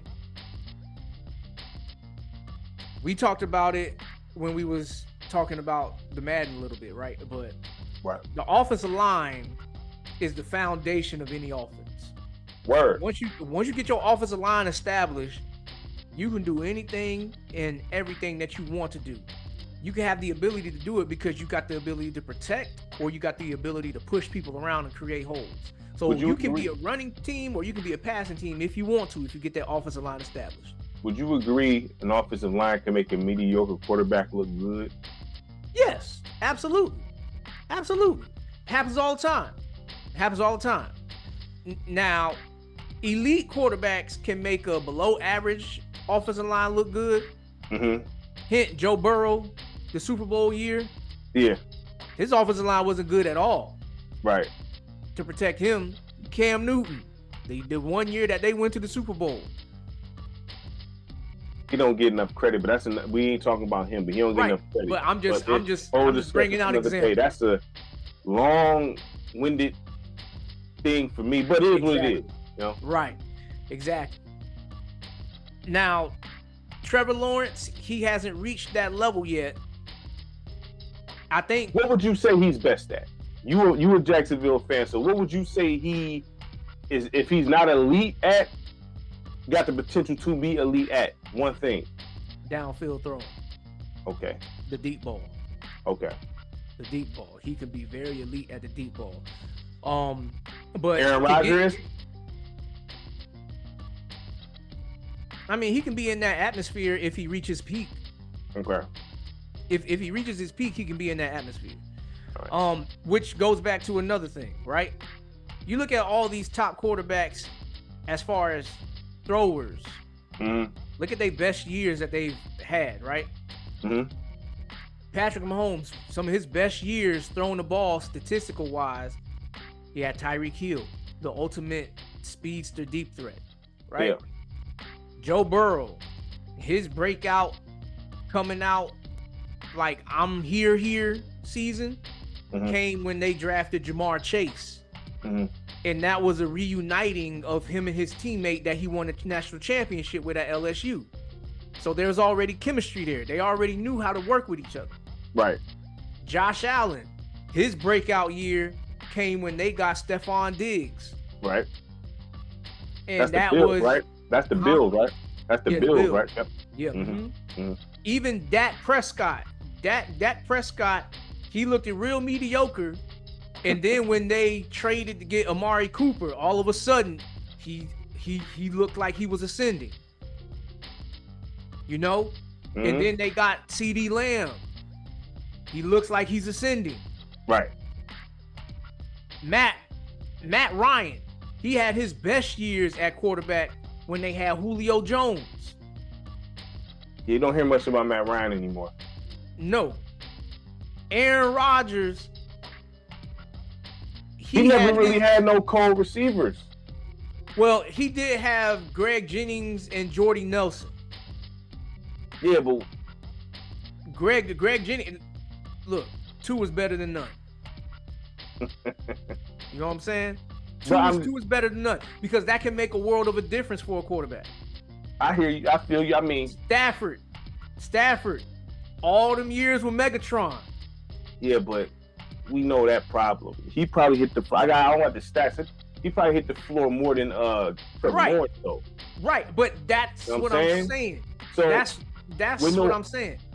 So with no O-line, that's why I look at the interceptions. Like, I kind of ignore that because if you get a quick trigger, like if you got a quick draw to try to stop yourself from getting sacked. Because if you hit on the ball, these sacks would be more. Right. So I like what Keyshawn Johnson says about interceptions with quarterbacks. He said pretty much slice those in half because not every interception is the quarterback's fault. I agree. Sometimes, which is if anybody was to dare to even actually look at the game and look at when Trevor Lawrence's interceptions come, how many times is he getting hit when he throws? How many times is the ball bouncing off the wide receiver's hands and then it goes into a defender because he can catch it at that moment? That's what I'm saying. That's why I say I look at the interceptions. Mind you, I'm a Lions fan. Lawrence is no offensive line, mind you. Since the 90s, no offensive line. Okay? Right. None. We just now got one. But I watch these things.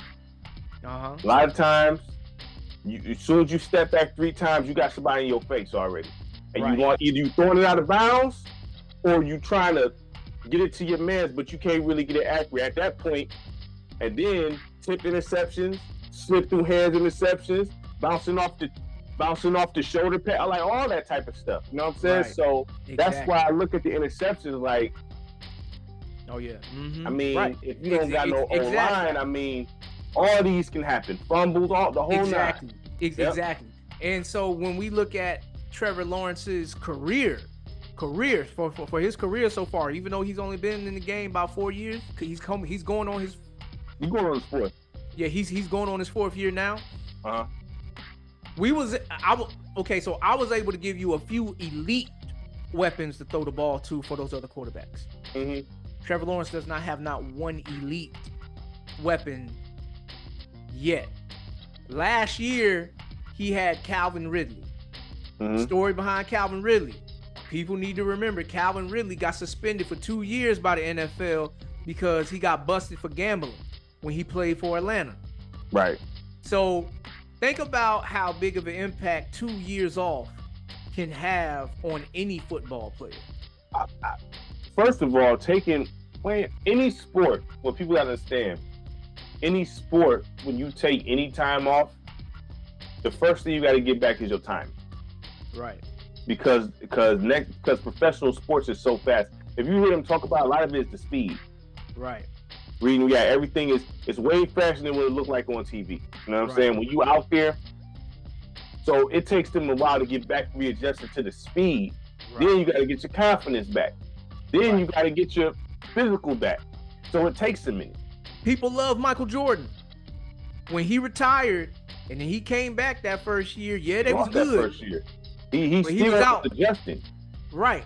So it took that time. Now maybe Calvin Ridley will be the same kind of Calvin Ridley that he was for Atlanta, but the Calvin Ridley that he was for Jacksonville, he was first time back.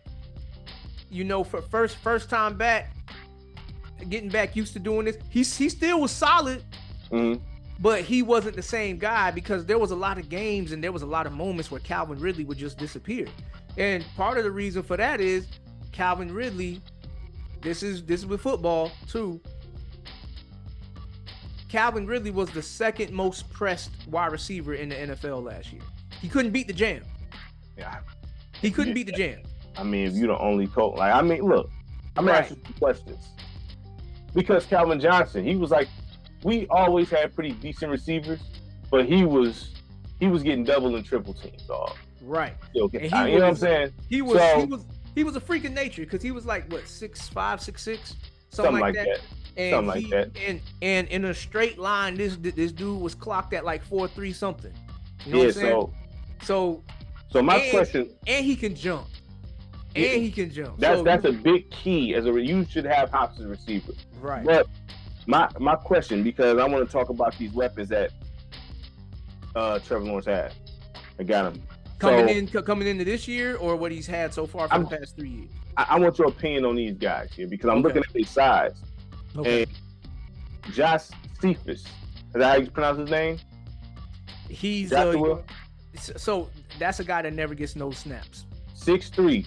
Is he not good at all? He never gets no snaps. Okay. Elijah Cooks. He gets snaps in the preseason, and he turned out to be pretty decent. He's a developing wide receiver. So, but we'll have to wait and see on him. Gabe Davis.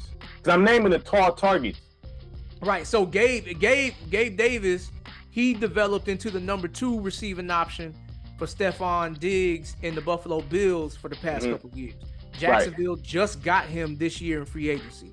I wasn't the most excited about him because I'm not the biggest wild guy about him, but he did have some games where he popped off real heavy. Like if you remember that his historic game, it was the AFC Championship game against the Chiefs, and him and Patrick Mahomes was going back and forth. Gabe Davis, I think he caught like 4 touchdowns in that game. Y'all got a million receivers too. You know what I'm saying?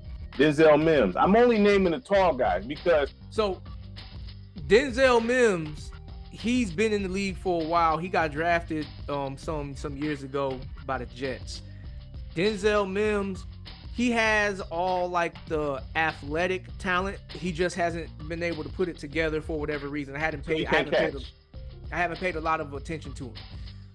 So I don't know if he's getting opportunities or not because he played for the Jets. So I don't know if he was getting a lot of opportunities or not, or I don't know if he's just not fit or ready to go there. Now I was excited about getting him because when he was at Baylor, he was a beast. And I'm not saying like he was a beast like automatic first round pick kind of beast. No, he was a beast in the sense that you could see some potential in this guy. Right. Because I'm looking at when I look at receivers, right, the first thing I look at is height. First of all, height. And if you are, I don't want you skinny. I mean, I want you lean but strong and fast, but can catch. That's the thing. So, you know, because I'm not a big fan of short receivers, 5'10" receivers. I don't like that. I like 6'2", 6'3" and above. You know what I'm saying? I think that's elite height for receivers. For me, that depends on where I'm using them at.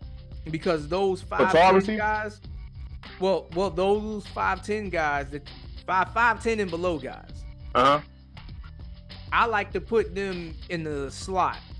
You know, because a whole lot of the times, those guys are mainly quicker than fast. Some of them are quick and fast. and they can be a headache to deal with in the middle of the field. I feel you. Like that's where like your Wes Welkers, your Julian Edelmans, your Detroit used to have one, and Nate Burleson wasn't that small. But tall guys can be fast too with them long strides.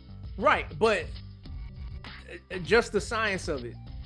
Taller guys normally aren't as twitchy as smaller guys. Okay. So they can provide a different type of headache. Now, the really good receivers, they can be tall and twitchy. Like your Chad Johnsons, your Devontae Adams, your who else? Justin Jefferson in the league right now. Right. Tall, twitchy guy, right? So it's like, those guys, they can change direction really quick and maintain speed. Those are the real special guys. Do you think, because when it comes to route running, it ain't all about speed either. No. Speed is one thing, but it's just like, it ain't all about speed. You got to be able to footwork is a big key. Because you can be fast. You want to be, but if you don't got footwork, that doesn't matter. Right. You just stop right in your track. Know what I'm saying? Like, it don't matter. So, some of the best one of the best route runners that we've had in the NFL that we've been able to see for the past decade who's not a speed guy, Keenan Allen. Yeah. Keenan Allen, he's not going to win a lot of races, but when it comes to running routes and getting separation, he's been one of the elite wide receivers. And he's been with the Chargers for his whole career. Now he's going to be playing for the Bears. Mm-hmm. So, I mean, anybody who thinks that you have to have speed to be an elite route runner, just go look at Keenan Allen. That's speed doesn't. When I look at the combine usually, or the NFL, the combine, right? And they do the speed thing.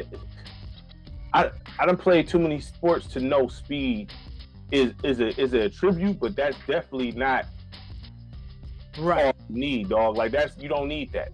Right. Speed now Speed does kill. Speed can kill. It does if you know how to use it. Right, which is like your Tyreek Hill. Yeah. Tyreek Hill is not the first guy that had Olympic style sprinter speed in the NFL to exist. He's just probably the first guy that had the total package. He had that and he put it together.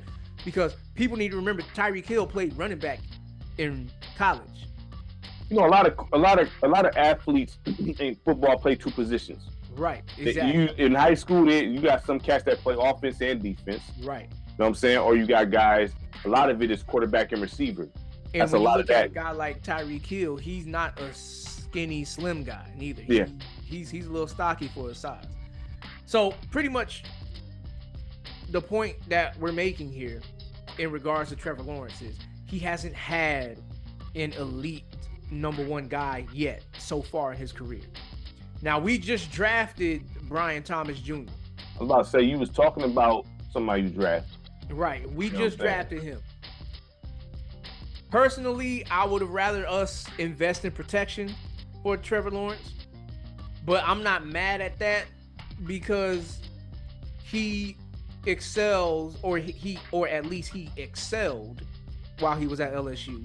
He excelled in what Trevor Lawrence is really good at, the deep ball. Let me ask you this: when it comes to Trevor Lawrence, do you think there's any co-receivers that I want to play with him? Maybe his former teammates, because when he was at Clemson, he had T. Higgins. Yeah.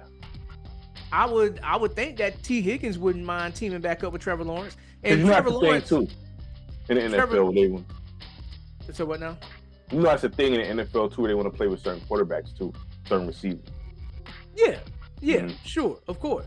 So, and when we think about Trevor Lawrence as a whole, right? So far, his rookie year was a disaster. Didn't have no weapons, didn't have no real good offensive line. You could flush that though. He's a rookie. Well, people aren't going to flush that because this is the era where rookie quarterbacks, especially first overall pick in the draft quarterbacks, They are expected to not only start, but they are expected to produce in this day and age. Whereas some of the best quarterbacks that we've got to look at, they didn't have to. Like Patrick Mahomes, he backed up Alex Smith for like a year or something like that. Isn't that the most optimal thing that I've noticed? Like, who's my man for the Packers? Keep forgetting his name. I know exactly Jordan who it Love. is. Love. They love that guy. But how long he backed up Aaron Rodgers? 4 years. Exactly. 4 years. Tom Brady. Who did he back up? He backed up Drew Bledsoe. Drew Bledsoe, right? Aaron Rodgers backed up Brett Favre. Exactly. You know what I'm saying? So you need, that's a lot of quarterbacks did that. Right. That was a normal thing. So throwing them right in, throwing them dead in the fight. Now I kind of understand a little bit. I don't want to say I understand, but I kind of see a little bit due to the fact the quarterback is so protected this day and age. They expect him to come in and just straight execute. Right. But everybody don't got the Tom Brady pass either. Everybody not protected like Tom Brady either. Exactly. You know what I'm saying? Exactly. You know, because obviously I can't see Tom Brady getting sacked no 35 times. No. Under any circumstance would they allow that to happen. I don't believe that at all. I mean, maybe in the beginning of his career, but Bill Belichick, the Patriots wasn't the pass first team with them first couple of Super Bowls that they won. Right. Like they was run first and we gonna play tough. Like all them years with the Patriots, and you can even count the Super Bowl year that he had with the Bucks. Mm. Tom Brady had a top 5 defense every year. And that's what people also got to understand in football. Right. Which bothers me when it comes to football. The quarterback do not play defense. Right. Right. So they have to do their job too. Right. You could be the coldest quarterback, you got the coldest offense in the world. Right. But if your defense is not up to par, it doesn't mean anything. Right. So, I mean, look, this is going into everything that I was going to say about this because he hasn't had the greatest surroundings. Now, he hasn't had the elite weapons. He hasn't had elite protection or even good protection. You can make an argument for that. He hasn't had a reliable, consistent running game to pair with, and he hasn't had a top defense to play with. So, right. So everything is like on his shoulders. So right, I'm not saying that that's impossible for a quarterback to still make magic with that. Mm-hmm. But in most cases, a lot of these elite quarterbacks, they have one or two of those things. But the contract situation, so knowing all that, right? It's not Trevor Lawrence's fault. No. So wouldn't you want to keep him around, or would you just wait to pay him? Right. So that was another thing I was going to say about that. I was going to say, look, Trevor Lawrence, they didn't have to get this agreed upon this offseason. What they did was they got ahead of it a little bit. Because with the way the contracts is going right now and things of that nature, the price for quarterback is just going to keep getting higher and higher and higher. Right. So next year we're going to talk about another quarterback that's getting an extension, signing this massive deal, and we're like, dang, that's a lot of bread. And it's going to make this seem like, oh, it's not as much. But my question for you, because that's your guy, and you know how hard it is to find a cold quarterback. It's hard to find a cold quarterback. Jacksonville wasn't going to let him go. Jacksonville wasn't going to let him go. Would you have paid him now if you had control? Would you have offered him contract now, or would you would have gambled with it? You know what I'm saying, and just waited? Because somebody else could. If somebody else come through, I don't know what type of contract he had, but if somebody else come through and offer a higher ticket, and they be like, you know what, I got to go. Then now you have to start from ground zero again with a quarterback. You know what I'm saying? Not exactly, because the NFL doesn't operate like the NBA. Okay. Because the NFL, okay, so one, Trevor Lawrence still had one more year on his contract. Okay. And then on top of that, there's the team year 5th option that they could have picked up on his contract. Oh, it's a team option. Yes, team option. Okay. All right. Okay, so technically that's 2 years that Jacksonville could have had him tied to the hip too. Then with the NFL, you can franchise tag a player for I think 3 years maximum. And how do you feel about franchise tag? I hate it. I'm not a fan of that, especially when the player wants to leave. But in just the essence of business, right, that works in the franchise's favor. Would you utilize a franchise tag? It depends, because it depends on what is happening with my team at the time. Like, if depending on the position, if I paid everybody else but I can't pay you right now, but I got that plan for you in the future, I'll franchise tag you. I'll franchise tag you. I'll let you know, look, I can't really do it right now, but next off season we can have this conversation again. I'm a franchise tag you right now. All right. And now I'm wondering. And it's not like players ain't getting paid good money on that franchise tag, because that franchise tag, they give you the league value of your position for 1 year. So pretty much it's like, with the quarterback contracts being the way they are now, right? They making like $50 million a year, the top quarterbacks, right? So if Jacksonville was to let this ride and franchise tag Trevor Lawrence, he would be getting essentially a 1 year, $50 million contract. Can be mad at that. Exactly. Not really, you know what I'm saying? But for a franchise, you really don't want to do that at that position because of that number. But you might do it for a running back position because the running back value is consistently going down. Well, yeah, they don't have long careers like that. Right. So, I mean, and so you'll slap him with the franchise tag and be like, okay, look, we're going to keep you around. We just can't give you the long-term deal right now. Because that's what the Giants did with Saquon Barkley last year. Right. So, they knew how talented Saquon was and they wanted to keep him around. They just wasn't willing to commit to paying him that big money. They gave that contract to Daniel Jones. I don't think it's wise to really commit. Not to run. I mean, I'm from the era of Barry Sanders and I seen what happened. You know what I'm saying? Like, but he lasted longer than I thought. But I mean, he was very elusive. Everybody's not like that. Running backs get hit. I mean, the line is really where the most physical part is. But running backs, they take the hardest hits. Right. And so on a consistent basis. So what's the average career length for running back? Like 4 years? At being at the top. Being at the top is like 4 years, 5. Right. That's the average. And now, the quarterback is what? 10? Could be longer than that. You know what I'm saying? So I don't think it's wise to, and I hate to say that because I think everybody should get paid, especially in the brutal sport like football, but I would not want to invest long-term money in a running back. Well, once again, this goes back to how you build your team. If you got the trenches established, then I would invest long-term in a running back. Because it's not unusual for a running back to last 8 years, Well, they did more so back then.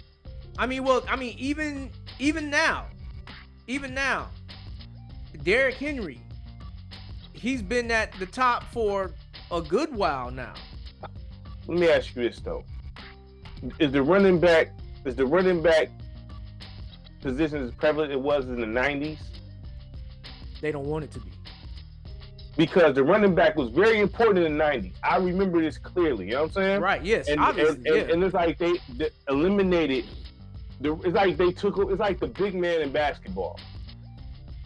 Not completely, but it's going. They almost do. Man, listen.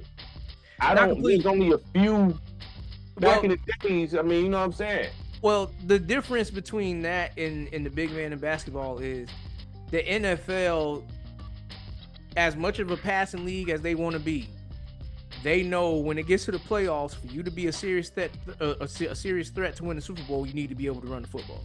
I mean, I agree. You know what I'm saying? I agree. I definitely agree. But they talk about they want to score more. So Right. So it goes back to, okay, what is the league promoting? What are they trying to go? What are they trying to be do? honest. If you played a running game, it's not no high scoring game. If it was two teams that's running teams, that's a low scoring game and a boring game to watch.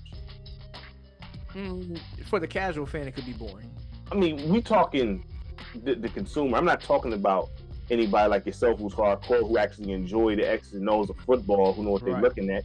I'm talking about the people who's just watching it, just that don't. You've been in the room with people who don't know what they're talking about. You know what I'm saying? And don't know what they're looking at. Right. Nothing. None of the They just want to see big plays happen. They just want to see big plays. They don't know nothing. It's very frustrating when you're in a room with cats like that. Yeah. So, just like basketball, I can watch a boring game to the people that's X's and O's, where it's a 70-point game, but I'm watching pick, pop, screens, all that good stuff.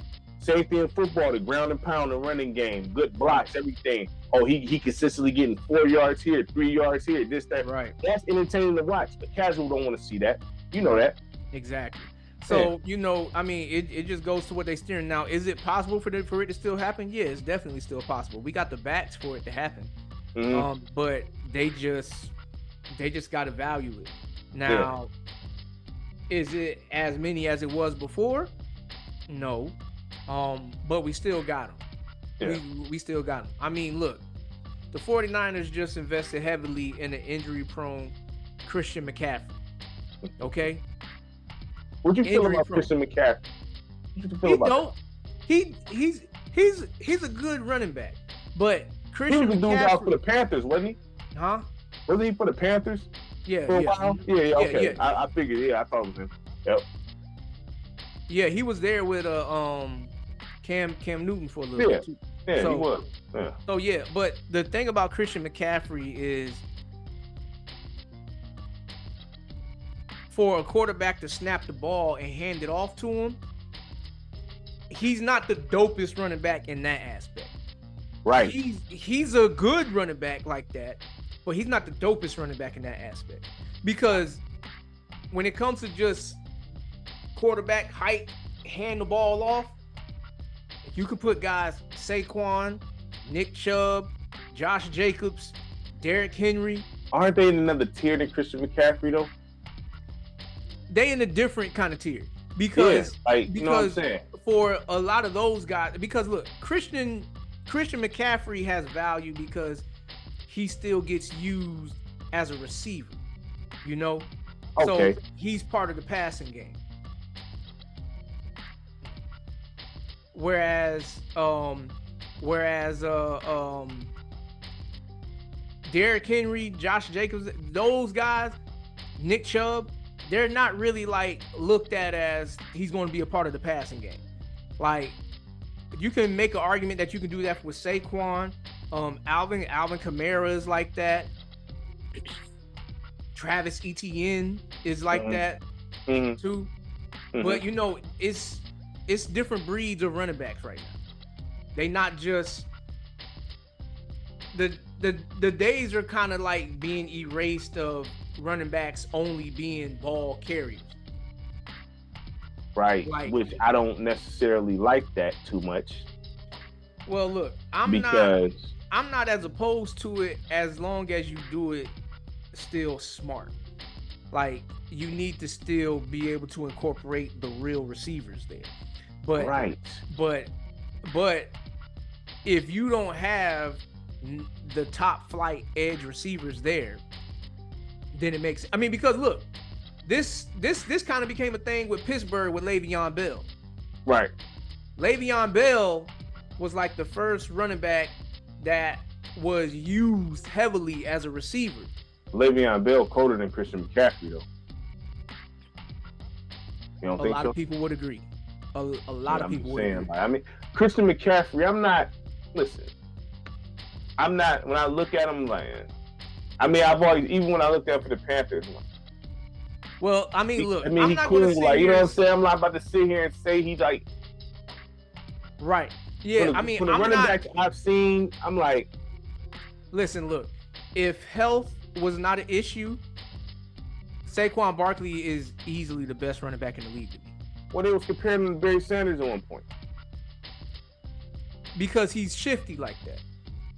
Is he as shifty as Barry Sanders, or are they just saying that? Oh no. You can. Dog, like, I mean, given he doesn't have the all the highlight clip, but if you just look at his rookie season, he had to make about 2 to 3 guys miss behind the line of scrimmage before he can gain any yards. Now, wouldn't you rather have a running back like that other than Christian McCaffrey? It depends on what my situation is. Once again, if my offensive line is built right, if my team is built right, my running back don't have to work that hard. He shouldn't have to work that hard.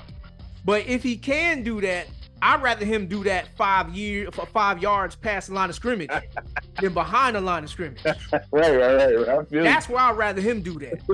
I agree. So regardless of who it is, what it is, my offensive line is going to be set up to where I can have whoever and I'm going to get production.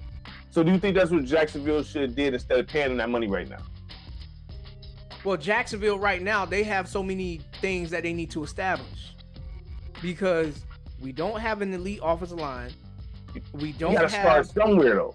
You gotta start somewhere. Right, and so this is... It's like a dirty room or something. It's like, I gotta start somewhere. I have to start somewhere. So wouldn't it be the not that O-line? bad. It's not that bad, though, because...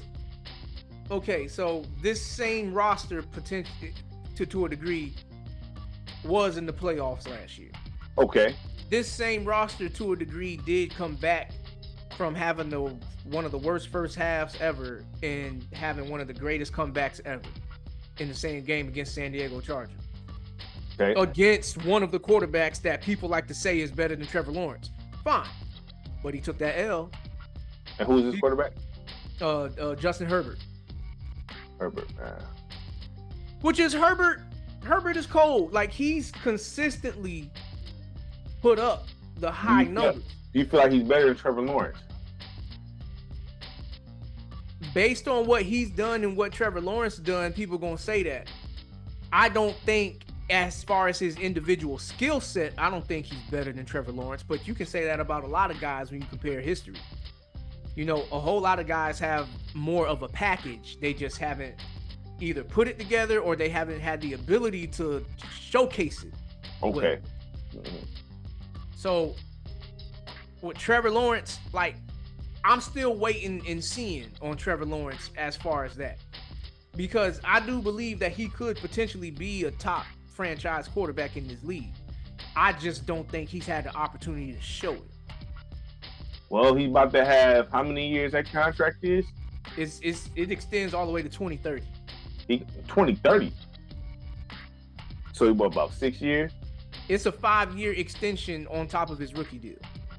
Well, he got another 5 years to show then. Right. Which is... So, I mean, at least y'all got y'all franchise quarterback. At least y'all have that in place. Potentially. Oh, because so you sound like you're still questioning this. Like, well, look, like I said,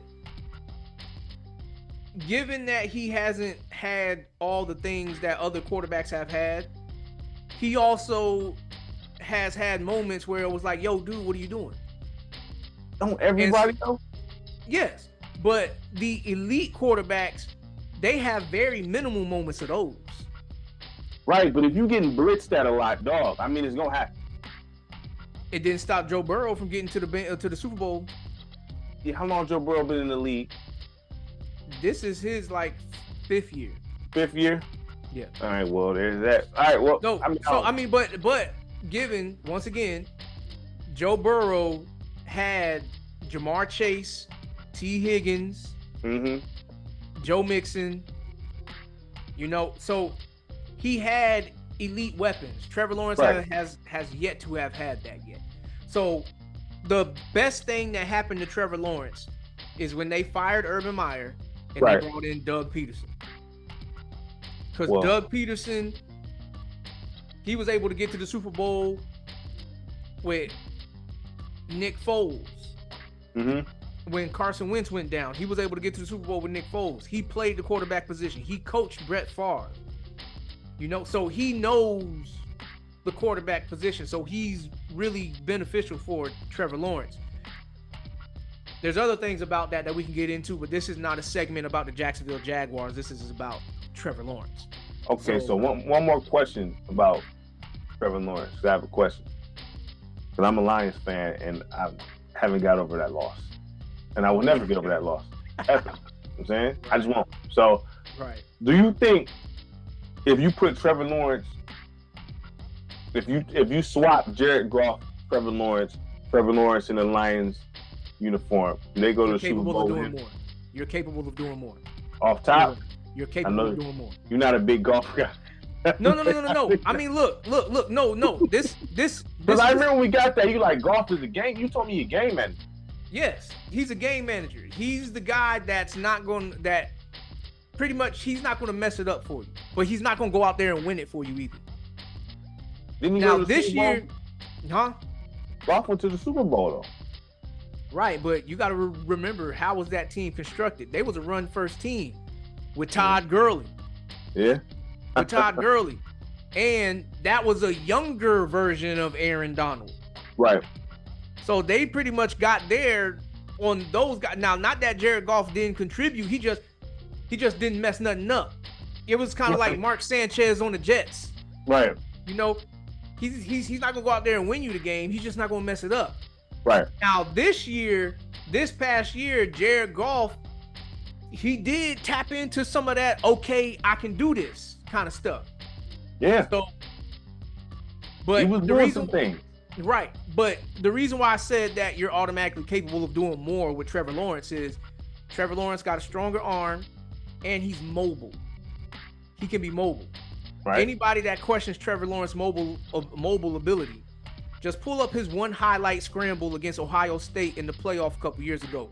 Dude ran for 70 yards. He ran for 70 yards.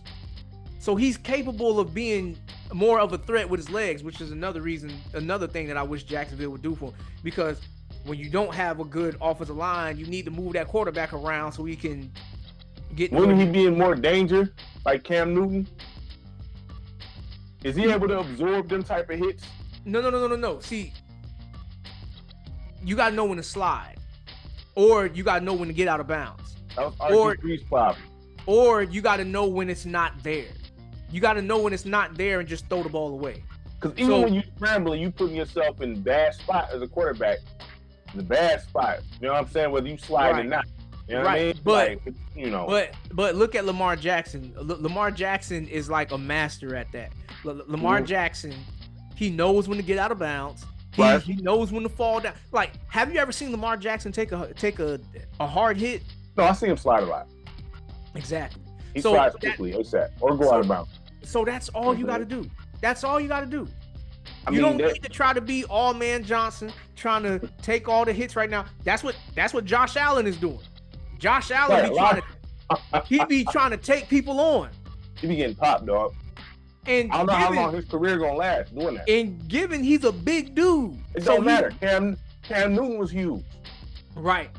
But what I'm saying is he might be able to get away with it longer than the average quarterback.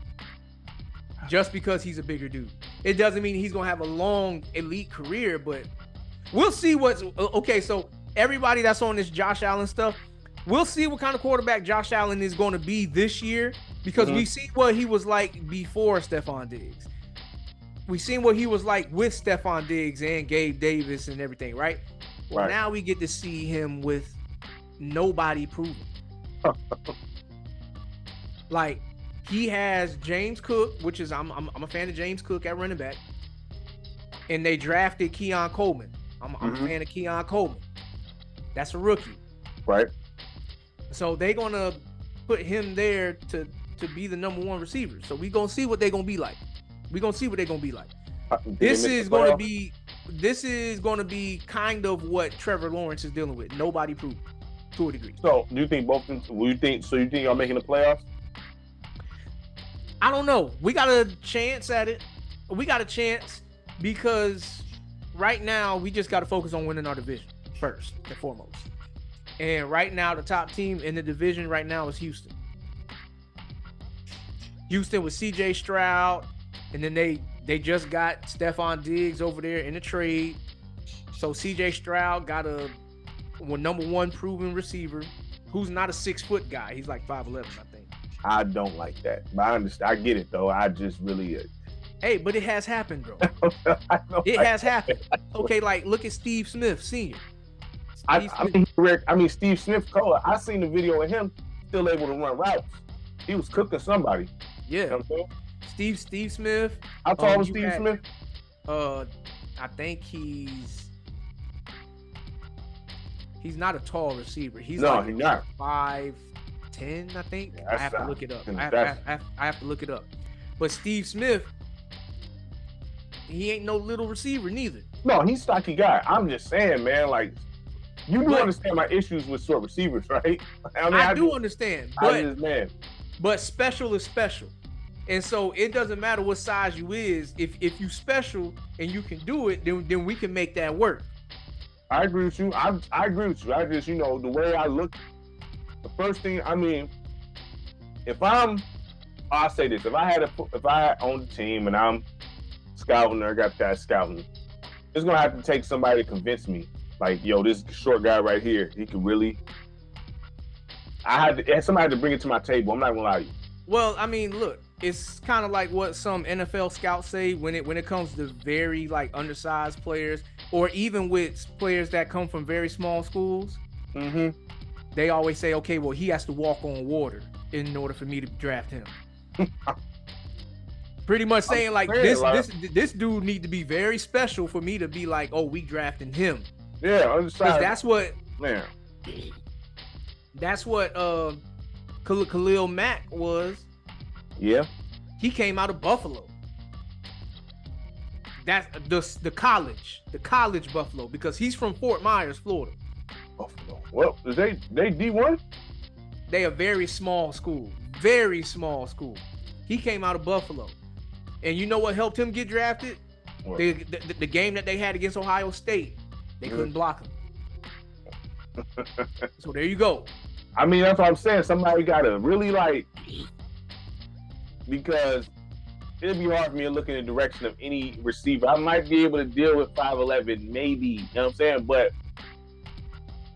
I mean, look at Santana Moss. Look at Santana Moss. Go look at Lavernius Coles. Mm-hmm. Those are all short guys that was killing at this position. Right. You know what I'm saying? Go look at I believe Doug Baldwin was a short guy. Mm-hmm. He was a small guy. I mean, they out there. Yeah. They out there. I'm trying to think of other ones right now. It's almost as bad as a short quarterback. I don't like short quarterbacks like that. Yeah, but then you got Drew Brees. You got Russell Wilson. Yeah, I mean, Drew Brees. You got Russell Wilson. You got who's a short quarterbacks out there? Baker Mayfield is a short quarterback, and look at what he did with Tampa this past year. Well, I always felt like Baker Mayfield was decent. I never thought he was bad. It's just, Me neither. But, when the narrative gets thrown out about somebody in this social media, they like to take it and run with it. Yeah, so I never felt like Baker Mayfield was bad. I always felt like Baker Mayfield was solid, in my opinion. So right. I think Doug Flutie was a short quarterback.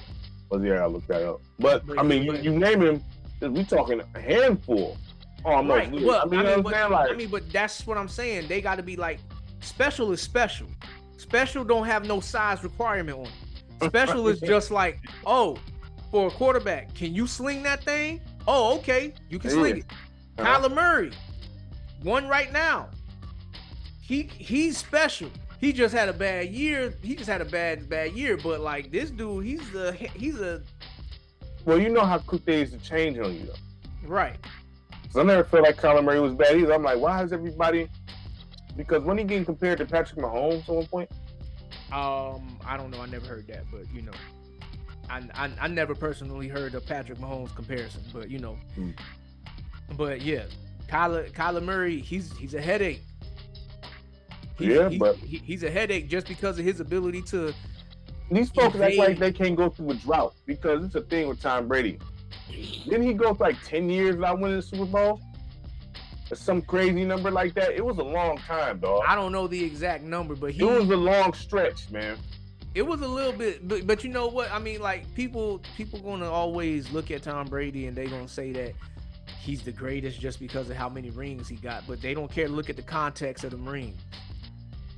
I mean, listen, I get it. I'm not, and Tom Brady's a Michigan guy, and I'm not no Wolverine. I can't stand him anyway, so it really doesn't matter. You know what I'm saying? But the thing is, it's like, what's wrong with blue? I don't like the Wolverines, man. I can't stand. I never liked the Wolverines. I always thought they was. It's like because down with Kirk Cousins. I mean, you know, Kirk Cousins. No, he is Sparty. Really. So, you know what I'm saying? I mean, you know, I'm objective too, though. Now, you know what I'm saying? But my thing is, Michigan Wolverines. They was always stuck up to me, though. Michigan Wolverines people. They real snooty in the air type of guy. Well, I can't stand Michigan Wolverines, but I don't not dislike them worse than I hate Ohio State, though. Right, but I hear what you're saying because we up here in Michigan, and I spent a lot of time on Michigan campus. Yeah. Yeah, there is like a status-y thing that comes with it's real snooty. Like man, get out of here. And they look at Michigan State like. And for anybody that actually like goes to Michigan campus and walks around and sees who's there, it's not too many people of color out there. You know, it's like you know. It's mainly white folks, Asians. Yeah, white folks and Asians. White folks and Asians is the main two that make up Michigan campus, and then then I'm starting to see Indian come out more. Indians. Well, yeah, they all about you see a lot of Indian doctors and stuff. So that's what I mean. Like, but yeah, like, they real African Americans is a very small percentage over there. But if you go to because I deliver in Lansing sometimes. I've never been to Michigan State campus, so I can't say what it's like. But I can tell you what Eastern Michigan campus is like. Yeah, Eastern Michigan. Eastern is kind of like a college for the hood, bro. Michigan State is like an advanced version of Eastern as far as the campus goes. You know what I'm saying? But because I delivered there, but it's like I've never, even in middle school, I just no. Right. So if the people develop my disdain for University of Michigan. Plus, I wanted to play basketball at State. So, gotcha. But anyway, so Trevor Lawrence. I do understand that they needed to re-sign him. They didn't need to do it this year, but they wanted to get ahead of the price tag going up. That's what I think this is. They wanted to get ahead of the price tag coming up, and they wanted to have some stability at that position, I believe, because that's been an unstable position for Jacksonville for so long. We've ran through so many. Okay, so David Garrard was the last stability for quarterback that we had. We went from David Garrard, huh? How cold was he? David Garrard was good. I mean, he was okay. He wasn't elite like at throwing the ball. His best year came when he had he really took care of the ball well. Right. He only had 3 interceptions for the whole season.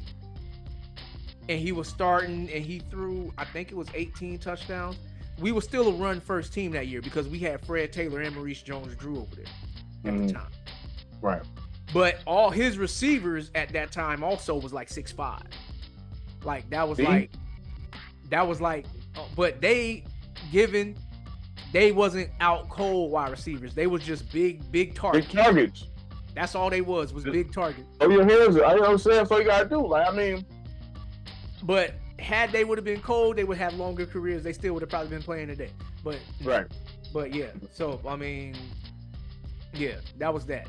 That was pretty much the transition. That was pretty much Fred Taylor passing the torch to Maurice Jones-Drew. That was pretty much what was going on there. Right. Speaking of, Fred Taylor needs to be in the Hall of Fame. I could care less what anybody say. Argue with your mama. All right. But anyway, but yeah, it was nice to get some stability at the quarterback position because after David Garrard, we went through Blaine Gabbert. We had Byron. Okay, so we had David Garrard was already on the team. We drafted Byron Leftwich. That was Jack Del Rio's move. So David Garrard was supposed to start, but then when we draft Byron Leftwich first round, he gets started. Right. David Garrard has to wait some more. Then David Garrard becomes the starter because he was like the best backup quarterback in the league for a while, and then Jacksonville finally moved on from Byron Leftwich and got David Garrard. After David Garrard, they draft Blaine Gabbert. Blaine Gabbert doesn't work out. We started J.P. Lawson. I thought you liked him. Blaine Gabbert? Yeah. No, I ain't like Blaine Gabbert. I just wanted him to do good just because he was wearing a Jacksonville jersey. You know? And then we had Chad Henne for a minute. Yeah. Then we drafted Blake Bortles. Everybody knows how that went. Then we had Gardner Minshew. You know, we paid Nick Foles all that money. We had Nick Foles we really only had Nick Foles for like 2 seasons because we signed Nick Foles to a big contract after he won the Super Bowl with Philly. Right. And he lasted 1 throw with Jacksonville because as he was throwing, he was getting hit. The throw turned out to be a touchdown. Sound like Aaron Rodgers almost.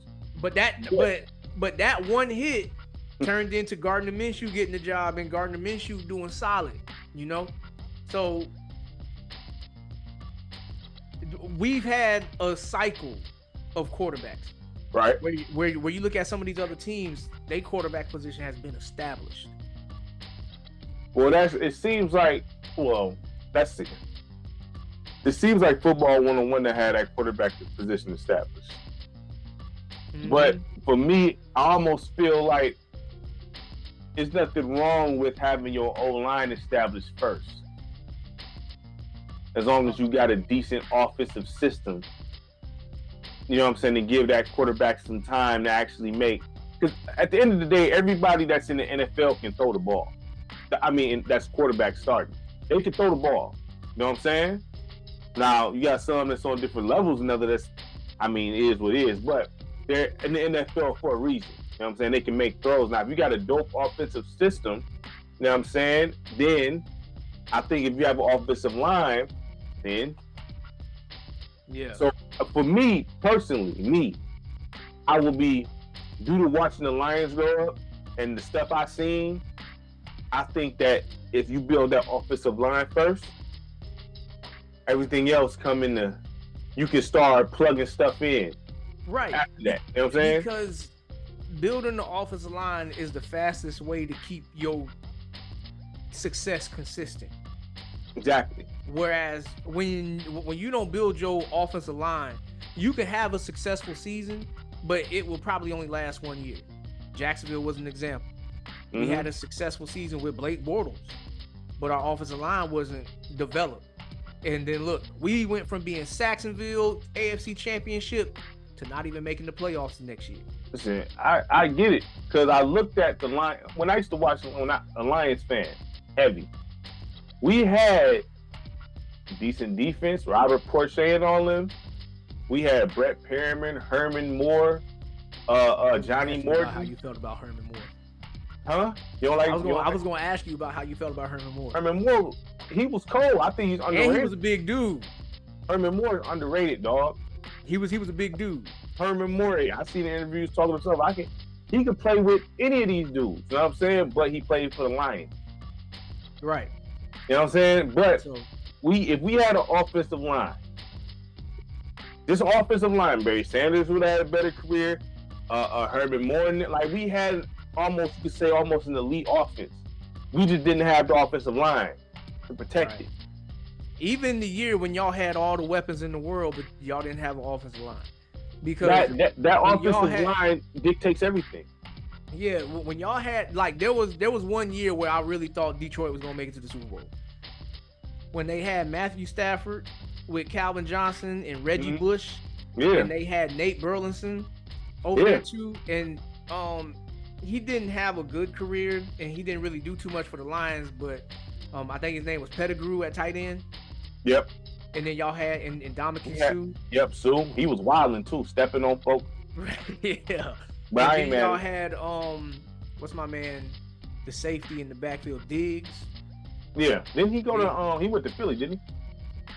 Or I don't know where he at right now. Somebody else. Never mind. But anyway, that was the year that I thought Detroit was gonna go to the Super Bowl. Like, the offensive line wasn't elite, but it was straight. That year, I think it was the playoff game where Calvin Johnson had 3 critical drops that just doesn't leave my mind. But anyway, whatever. But yeah, that's Trevor Lawrence. That's Trevor Lawrence. We can talk more about it later on about like overpaying for one position and how that affects the roster. But the season's around the corner, so we really about to get into that because we can look at some of these quarterbacks and whatever the case and be like, man, you getting paid what? Right. Do what? Right. Yeah, my eyes is peeled. I'm be watching. Right. So yeah, but that's Trevor Lawrence. All right. So on to the JJ Redick press conference. So I'm gonna ask you first, huh? I was gonna ask you. Did you hear anything that makes you be on the skeptical side on the positive end? On the who? On the positive end, is there anything that you heard that made you have some positive skeptics?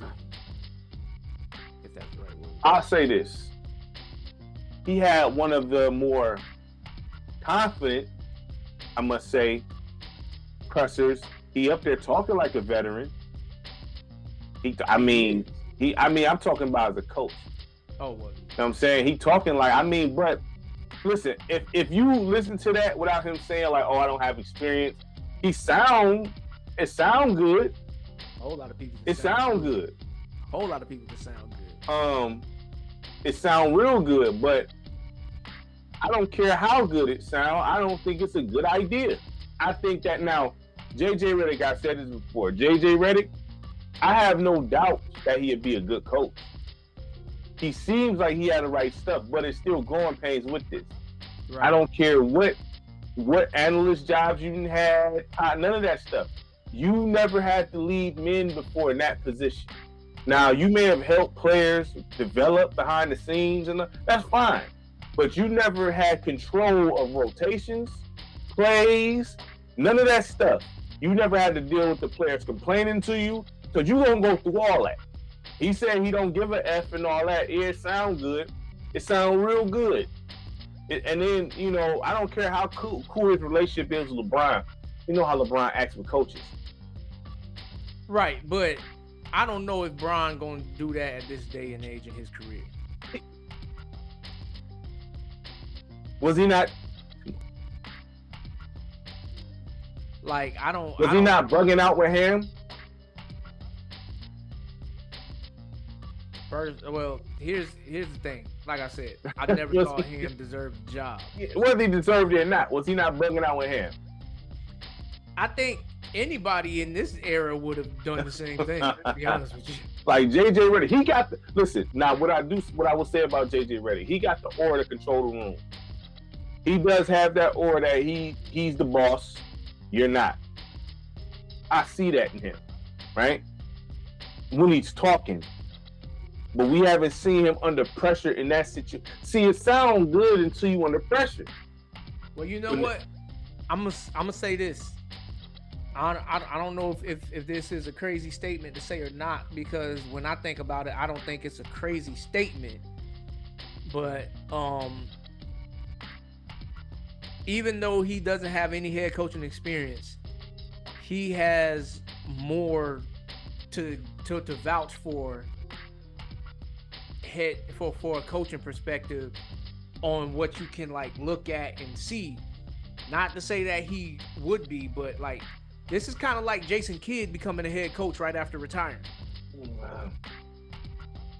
Because Jason Kidd wasn't on nobody's coaching staff when he got the job. Yeah, but Jason Kidd was a point guard too. Yeah, but Jason you don't need to be a point guard to have a high IQ. I'm not saying that, but we didn't see that IQ when JJ Redick was playing. He was a shooter. We seen the IQ with Jason Kidd. We see the IQ with Rajon Rondo. We seen the IQ with Chris Paul. We didn't see the IQ with you running off screens shooting threes. Well, now, I don't know what he was doing behind the scenes, huh? Once again, it's like he had to show his IQ in a different way. Because everybody that you talking about, point guard, they got the ball and they distribute and they setting up the offense. It takes just as high as an IQ sometimes for players to play their role effectively. Are you trying to convince yourself this is a good hire? No, not at all. Not at all. All I'm saying is JJ Redick, he advertised his IQ before he got the job. Being an analyst? It's more than the podcast because it was more than the podcast. Are we talking about the stuff you're talking about behind the scenes with Rick Carlisle and them? Yeah, that being the analyst and everything. Like, he has a couple of years of doing this and being involved in coaching interviews and things of that nature. Like, he has a whole lot of people vouching for him for a reason. Now, I'm not saying, well, no, it ain't that. It ain't that. It ain't that. It ain't that. Are you sure? Yes, because, are you sure? Because it's people of color that's coming to his aid with that too. Okay, I got an opinion on that too. But you know what I'm saying? Like, okay, yeah, all right. Like, look, Sam Cassell should have been in line for that instead of him. Look, I'm in agreement. I'm in agreement with you. I don't care how smooth he talk on the podium. I don't care. I don't care. It's not about how he talked on the podium. No, it's about him. Look. You mean to tell me he got more experience behind the scenes than Sam Cassell? No. How long has he been an assistant? No, he's been in the trenches. I'm with you. All I'm saying is that there's still a chance that he could be a good head coach. I'm not saying he wouldn't be. But was he deserved? But look, I'm gonna stick with the same statement that I said before. Go coach the Hornets. Go coach the Wizards. I would have took him in Detroit. We ain't nothing. I would have took him in Detroit. Develop, because he's gonna make mistakes. Okay. So here's the ultimate issue, really. The fact that it's the Lakers. That's not the place to make mistakes at. That's what I'm saying. Like, you know what I mean? You go to Detroit, Charlotte, Wizards, you can make all the mistakes you want. Like Chauncey. But you're gonna also be working with worse players. Huh? But see, it's not really about that though, because the thing is, but he should be able to build his own stuff. Right, build your stuff. Because really you got to go in this with an honest eye. You go to a bad team, that's what you're supposed to do. If your system, because if you got a good offensive system, you're gonna have some sort of success no matter who's there. Now, I'm not saying you're gonna win a bunch of games, but we're gonna see how effective it is. You know what I'm saying? Now it's a process of elimination and adding at that point. Okay, you got this good system here. You got all this in place. You got, okay, cool. Now, who can we insert in this system to generate more wins and take us to the next level? So we can make another statement or argument then with this. We can go, I'm gonna come at it at a different angle, because a lot of this is just gonna be me playing devil's advocate, all right? But so you're trying to be funny? That's crazy. This is a bad hire, dude. This is no. I'm not saying that I'm trying to be funny, but I'm trying to look at it from a different angle and just to give us something else to look at this at. Okay. Cleveland. That was your team that you had selected, that you was saying that they could have came out the East. Right? I did. I stand by that. Right. And they fired JB Bickerstaff. Right. That could have been a landing spot for Sam Cassell. That could have been a landing spot for some of the other. They just hired Kenny Atkinson. Yeah, But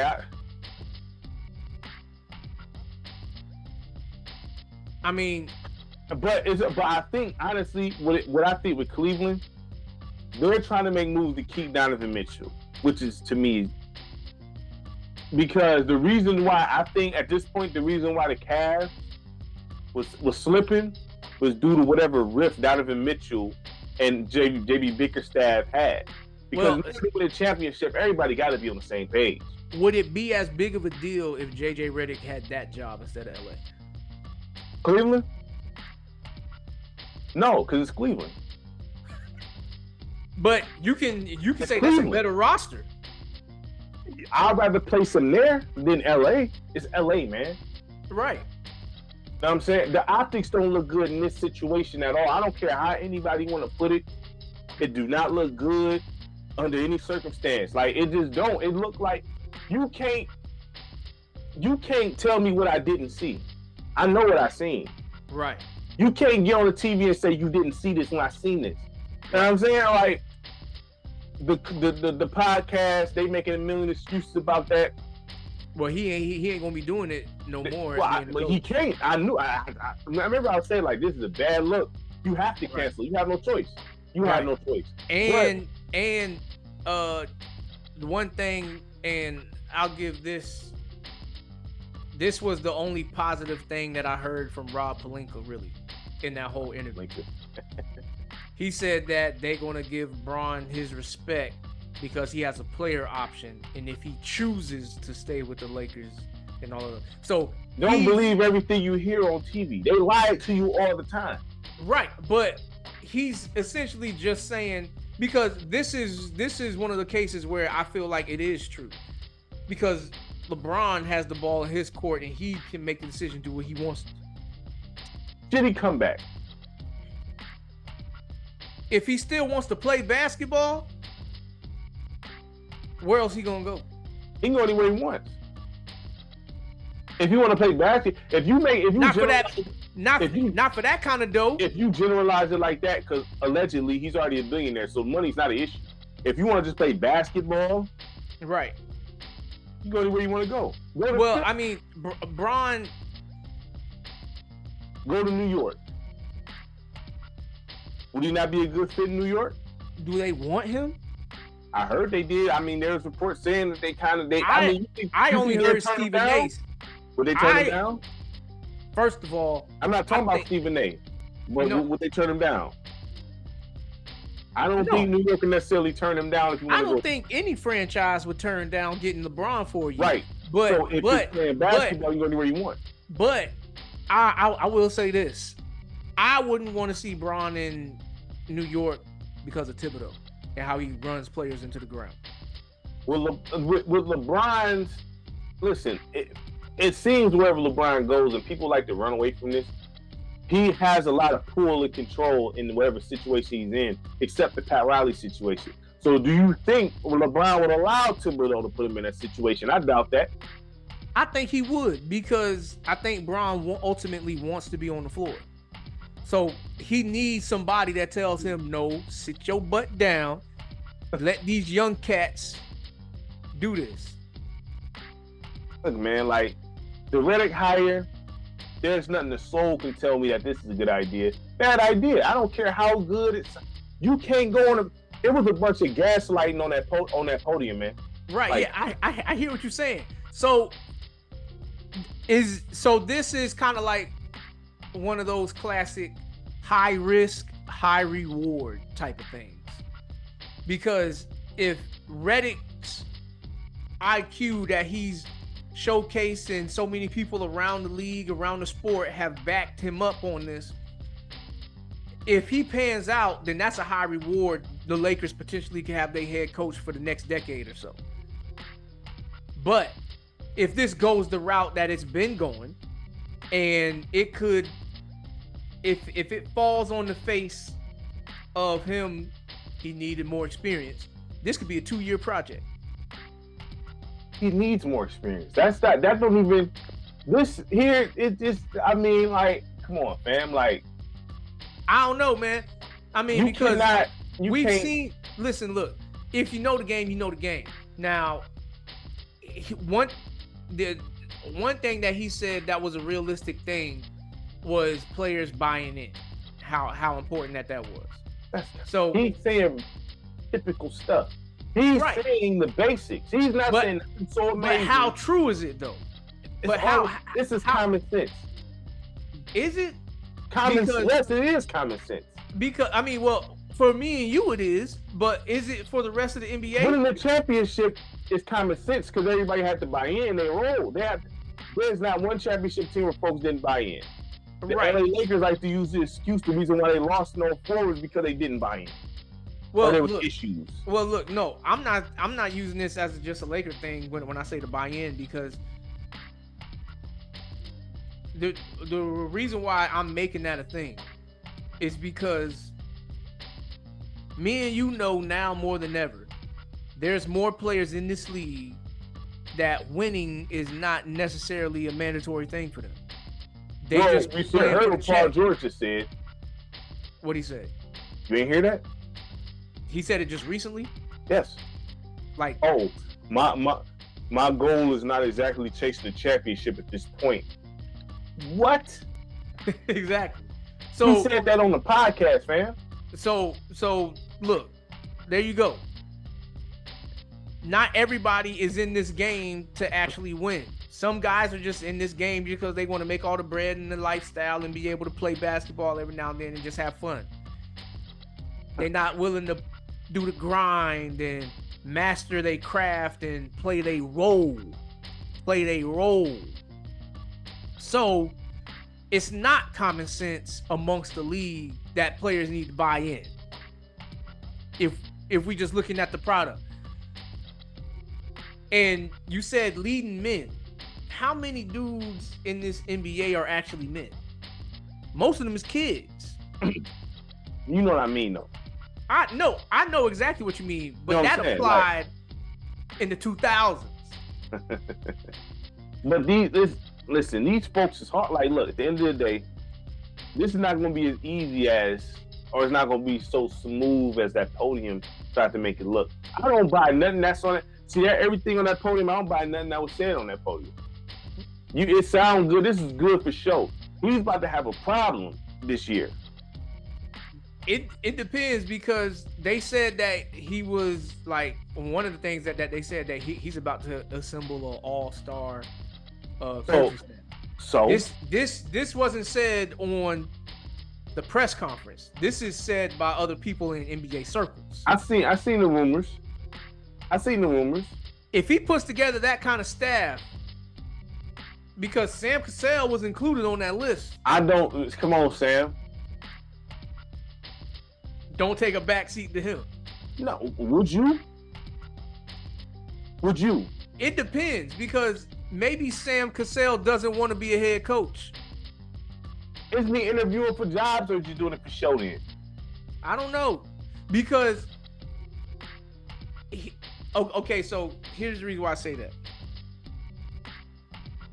Some coaches on other staffs, there are certain job interviews that they'll do just to entertain it, but they're not really interested in taking that job. Like, coaches don't want to run to go coach at Charlotte for a reason. Coaches don't want to run to go coach at Washington for a reason. Coaches right now don't want to run to go coach Detroit for a reason. But there are certain franchises that coaches will run to be a part of that coaching staff if they can't be the head coach there for a reason.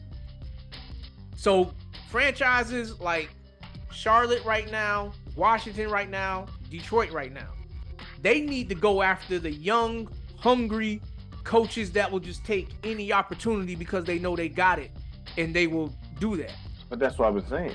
See, I'm not all about, I think I said this, I'm not about the guy who just want to I want to be part of it. No, I want somebody who really want to coach. Right. They don't care where they at. When they come through, I'm creating a culture here. We gonna change this franchise into a winning franchise here. And then the other side of that coin too that you got to look at is a lot of these coaches, they know the reputation of the people in the office for these places. Yeah. So they could choose, I don't want to work for him. But y'all gonna run to go work for Jeannie Buss and Pelinka? I'm just saying. That don't even make sense.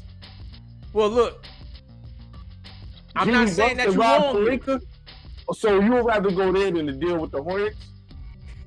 I don't even know who's at the Hornets, to be honest. Like, you know what I'm saying?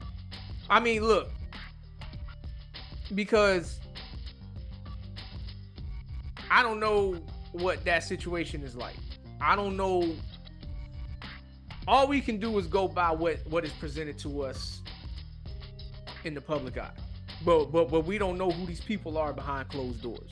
You're right, but still, like, if you, what's your end game? What's your goal here? Do you want to coach, or do you just want to be in a certain locale?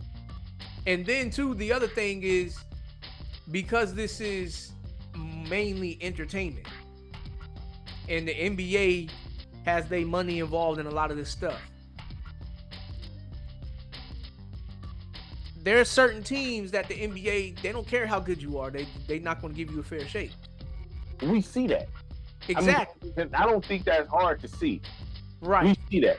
And they so were trying to get Brooklyn and LA in the finals forever. It just didn't pan out. You know what I'm saying? So look,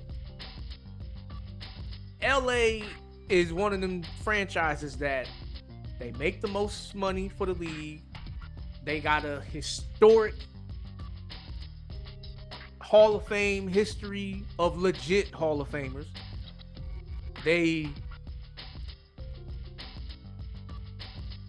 That logo for basketball is the most profitable logo in basketball.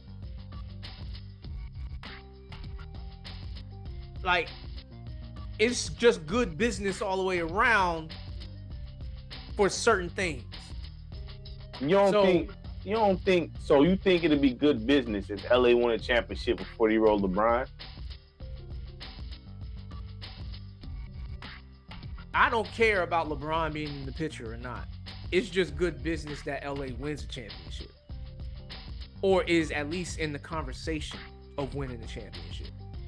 Because I mean, but I don't care about Bron being in the picture. Like at this point, if I'm JJ Redick or any coach, I'm thinking about this like, he can come if he won't, but this train is moving regardless. Listen, I feel like this. They need to go ahead and just clean house. You hired JJ Redick, clean house. Well, and get the players he want. I mean, like, seriously. Well, based on what they said and what's been coming out, Anthony Davis was heavily a part of this. What does that mean? Meaning, are you going to be available? I mean, he was available for 1 year. I mean, are you going to be? Anthony Davis turned into a whiner, actually. Yeah, he his true colors came out. I can't lie, like, you know what I'm saying? I didn't see all that in New Orleans. He started coming out being, y'all talk about Luka being a whiner. Y'all might need to look at Anthony Davis. Well, Luka, he's a heavy whiner. They say he's been doing that since he was in the Euro League, though, or from his country. So this always been Luka. They say he's been like this. So I mean, good luck with changing that. I didn't know he was doing all that as a type. He stayed doing this. So I mean, this is a new territory. So I mean, look. Good luck with that. But Anthony Davis,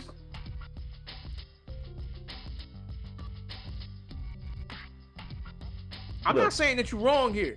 I'm just putting everything on the table. They need to clean house.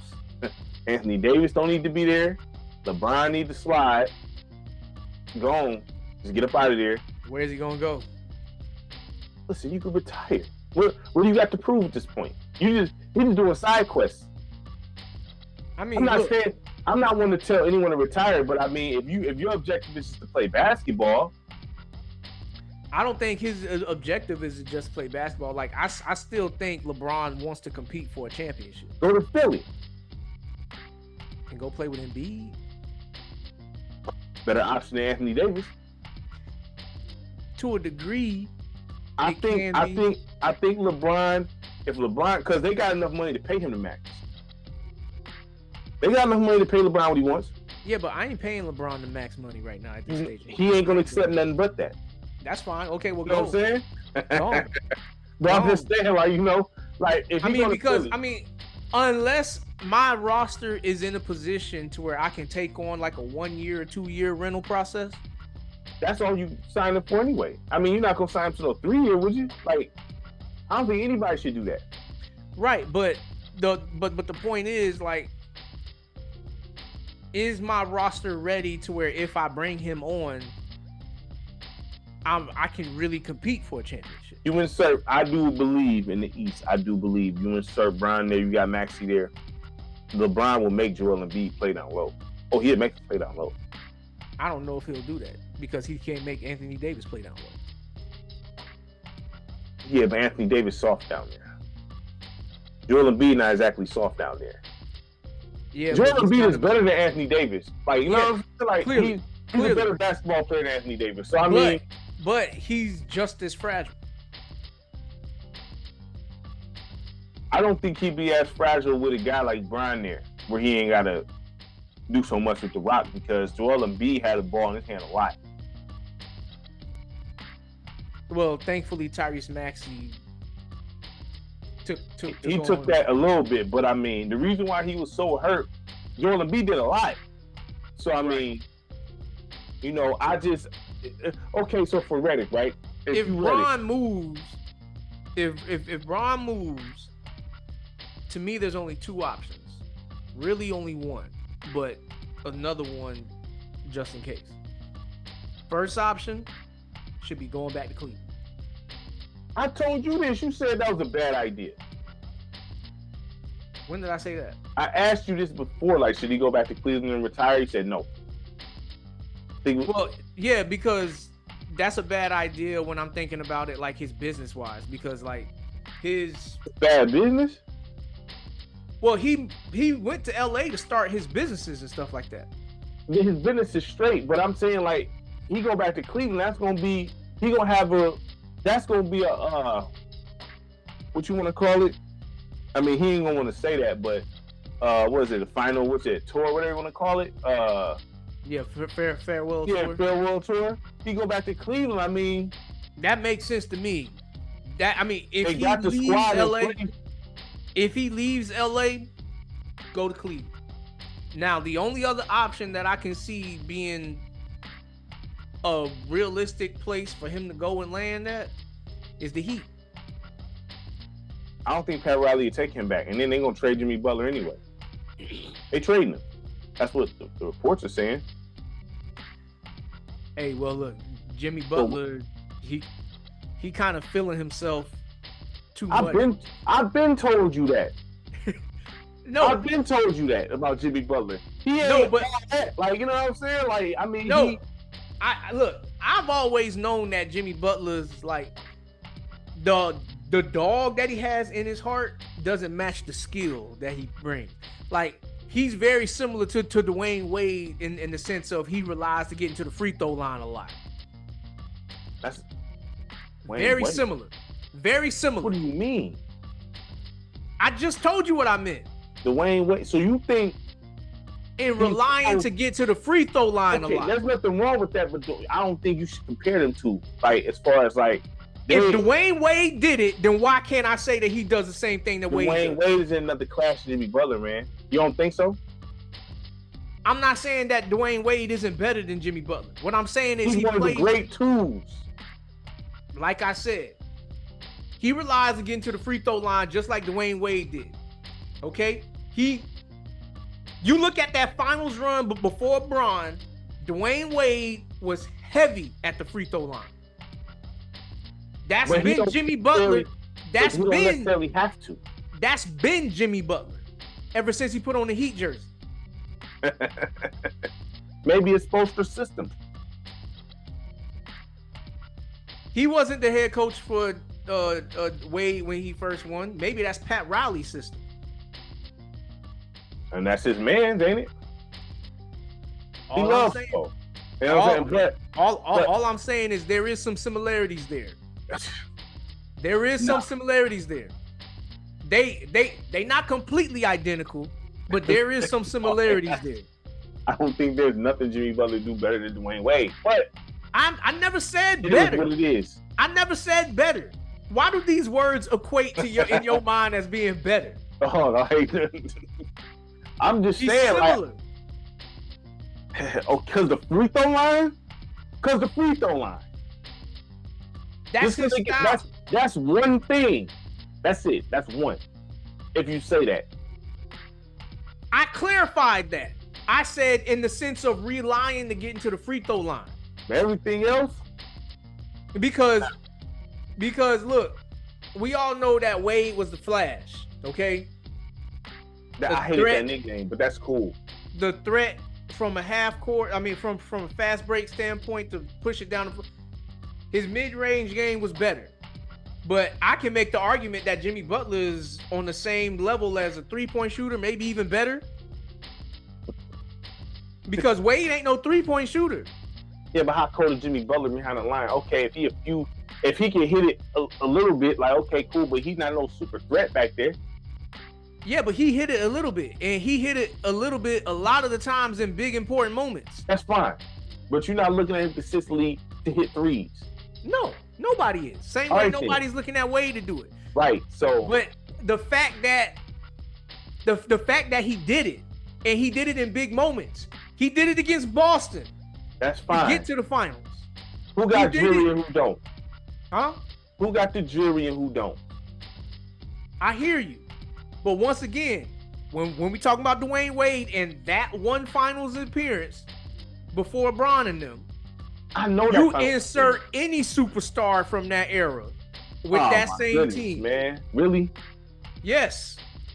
I'm not doodling on it because yes, you is. No, I'm not. Yes, no, you I'm are. not. No, I'm not. You literally hating on the champ. Are you okay? So let me ask you these questions then. Okay. Who of the other two guards in that era? Mm-hmm.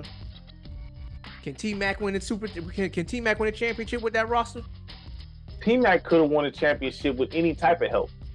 So. Oh, okay. So slide past T-Mac. All right, yeah. Iverson. It depends. With any type of help? Nah, it depends because see with Allen Iverson,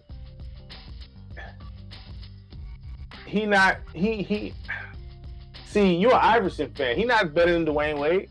He's a bigger headache than Dwayne Wade, fam. In what way? In what way? Don't look at me for the answer. Look at all the former NBA players. Go get your answer from all the other NBA players. Listen, we all know why Dwayne Wade is not being spoken of like he should at this point. The same way Dwight Howard is.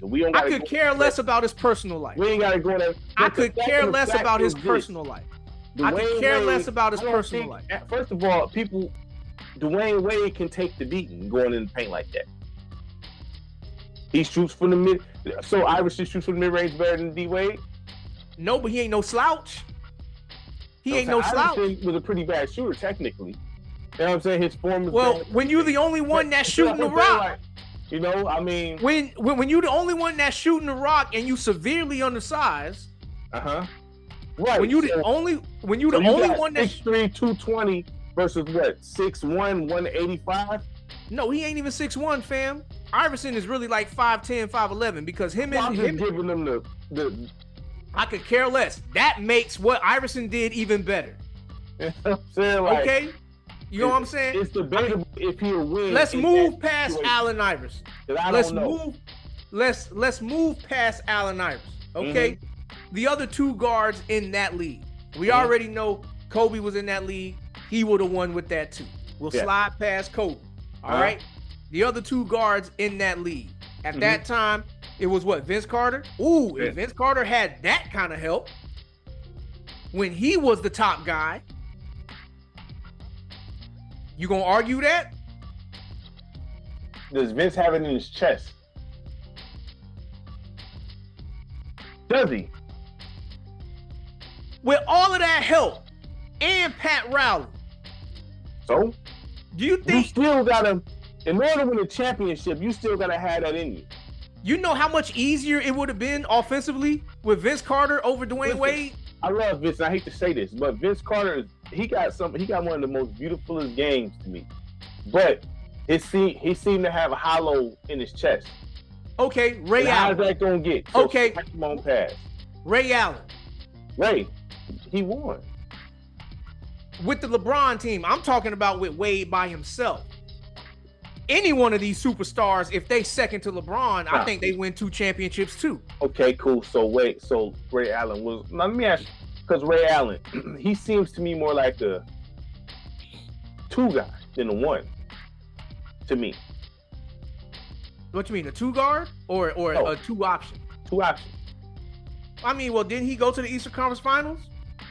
Who was it with Glenn, Big Dog Robinson and Sam Purcell and them? Yeah. He was number 1 guy, wasn't he? Lost to Allen Iverson with all of that help, but it is what it is. So proves my point. It is what it is. You just proved my point. Allen Iverson is the better player. Allen Iverson is clearly the better player. Allen Iverson is better than Ray Allen. I never said he wasn't. Okay, then. So I don't view Ray Allen as some super elite 2. He's a good 2 that can shoot exceptionally well. If you take away Ray Allen's jump shot, you put him on that Miami Heat team with all of that surrounding. I need more. I need you to be able to do more than just shoot, though. This is the Ray Allen that can still cross you over and dunk on you. Bucks Ray. Yeah, the best version of that player. That's what I'm comparing it to. The best version of that player. Listen, I don't know. I'm being the realist here. I don't go off the name. I go off what I see on the floor. Yeah, let's go off of what we see on the Ray floor. Allen, to me, always seemed like a better number 2 option than the 1 because he don't have the leadership quality. How? Am I lying? Who was the leader? Who was the leader of that Miami Heat team? Because it wasn't Dwayne Wade. It was Brian. No. Oh, you're talking about over to it's probably Shaq. Either Shaq or Peyton. One of the 2. It wasn't him. Was Shaq now already a champion? Shaq went to the finals in 95. What, 95? You proving my point. They don't have to be a leader with that team. But did they not say Dwayne Wade had to teach LeBron how to win? Is that not leadership? That's that media stuff. Don't fall into that media stuff. I'm not saying, but he won one. I mean, listen, Dwayne Wade don't need to teach LeBron how to win because Dwayne Wade himself, he didn't know how to win until Shaq showed him how to do it. Everybody got to learn at the point. You're right. But Bron went there by himself. By himself completely. Cleveland. Yes. By himself. I'm not taking that away. Iverson did that by himself. Can we stop with the by yourself thing with Iverson, please? Yes, we gonna keep that going because you want to keep on bringing up a 10-point a game player like that's help. All right, listen, ahead, man. So whatever, man. Mutombo, listen, y'all. Mutombo ain't he ain't nothing. The Hall of Fame all-time great Mutombo ain't nothing. All right. All time when he was with Denver, all time when he was with Atlanta, not with Philly. I mean, he was good with Philly. He helped.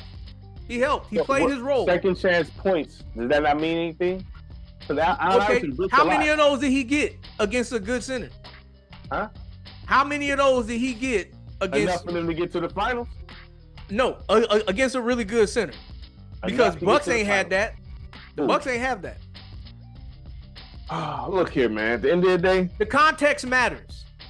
The context matters. We're not just going to Euro step past context just to make an argument sound better. Look, man, like we're not doing that. Okay. Listen, so at the end of the day, either way, we done strayed off subject. Yeah, I don't know why you even get off in this Iverson stuff because I'm not gonna change my opinion. I wasn't getting off in the Iverson stuff. I was on Dwayne Wade. You replace him with any other 2 guard that was cold at that time. You gotta really think about that. See, I'm not just some casual. I don't. I think it's common sense. No, it's not. Not exactly. Depending on who the player is. Now, Shaquille O'Neal, Alonzo Mourning at the center. Udonis Haslem, Antoine Walker. Then you got Gary Payton, Jason Williams, right. James Posey. Then you had Shane Batty. No, what's Shane Batty? No, he wasn't on that team. I gotta look up that part again. But you had more than enough. You got a deeper hand than what most players get in their career. But guess what you gotta do? Buy in. Somebody not buying in can screw that all up. So what are you saying? Is Iverson gonna buy into that? With all of that Is help, he gonna yeah. play his role? Is he gonna play his role? Yeah, with all of that help, yes. Because you want to know why? He not getting knocked down by Shaq no more. He gonna buy in. Okay. He not getting knocked down by, I don't see, I don't know why this is rocket science when it shouldn't be. This ain't rocket science. It's looking at these players and telling the truth. If he can get there without all of that, with just Mutombo, yeah, because he got the free range to do what he wants. He don't have the free range to do what he want over there. You're right, but So, Dwayne Wade, he's not able to do whatever he want over there. So you're right. Dwayne Wade fits into he fit in that system. Allen Iverson, whenever you try to tell him to do something, he don't want to do it. No, can we stop that? Just because he wasn't trying to come off the bench with Detroit doesn't mean that he wasn't willing to do that. He had issues with Jerry Stackhouse. He's better than Stackhouse. So you don't think Philly would have been better to have Stackhouse with him? Wait, hold up. The same thing applies, right? Because you was talking about this with the coaches, right? With Sam Cassell, you ain't taking the backseat to him. Hold up, you gotta buy in. Stackhouse to me is a 2 guy. He's not a number 1. He's the 2. But do Philly not stand a better chance having Stackhouse there with Allen Iverson? No, they don't. So they would not have Stackhouse. If Stackhouse they trash to you? No, Stackhouse ain't trash. He just ain't in that era. He ain't in that era. He ain't in that era. Bro, back in the day, you had to earn shoes. Are you sure? You had to earn shoes? Because Michael Jordan got his shoes when he still had hair. Was Michael Jordan was they not calling him Air Jordan when he had hair? He didn't win. He didn't. You're right. You know what I'm saying? But was he not showing things? You know what I mean? And Iverson wasn't? Iverson had shoes. What are you talking about? But Iverson he almost had shoes to knock Jordans off. Almost. Okay, so I don't know. But what I'm saying is, I would say this, and I said this before, if they would have had Stackhouse on that Philly team, I would have given him a better chance to win. Oh, you talking about if they added Stackhouse with Allen Iverson? If they had Stackhouse still with Allen Iverson, yes, they wouldn't have been better. They wouldn't have been better with them two in unison. I think they would have been cold. All right, then. That's why I'm asking you here. But Iverson ain't the one that made that decision. Isn't that the officer's job? They got into a fight, man. Iverson said it. That's fine. Players get into fights all the time. Right, so they obviously had an issue. That's fine. You hash it out. What does a good organization do? Y'all need to. I mean, I wouldn't have broke that up personally. Grill it up and eat it. I always said that's the problem. They broke that up. I don't know why. I know Iverson almost got traded to the Pistons. Whatever the case is, because him and Larry Brown had issues. But then again, when it comes to Larry Brown, I know he an all-time great coach. I have issues with his methods sometimes. You know what I'm saying? Oh. When it comes to young players, I have a big issue with his methods. Look, old school coaches, period, they like to take liberties that don't normally be.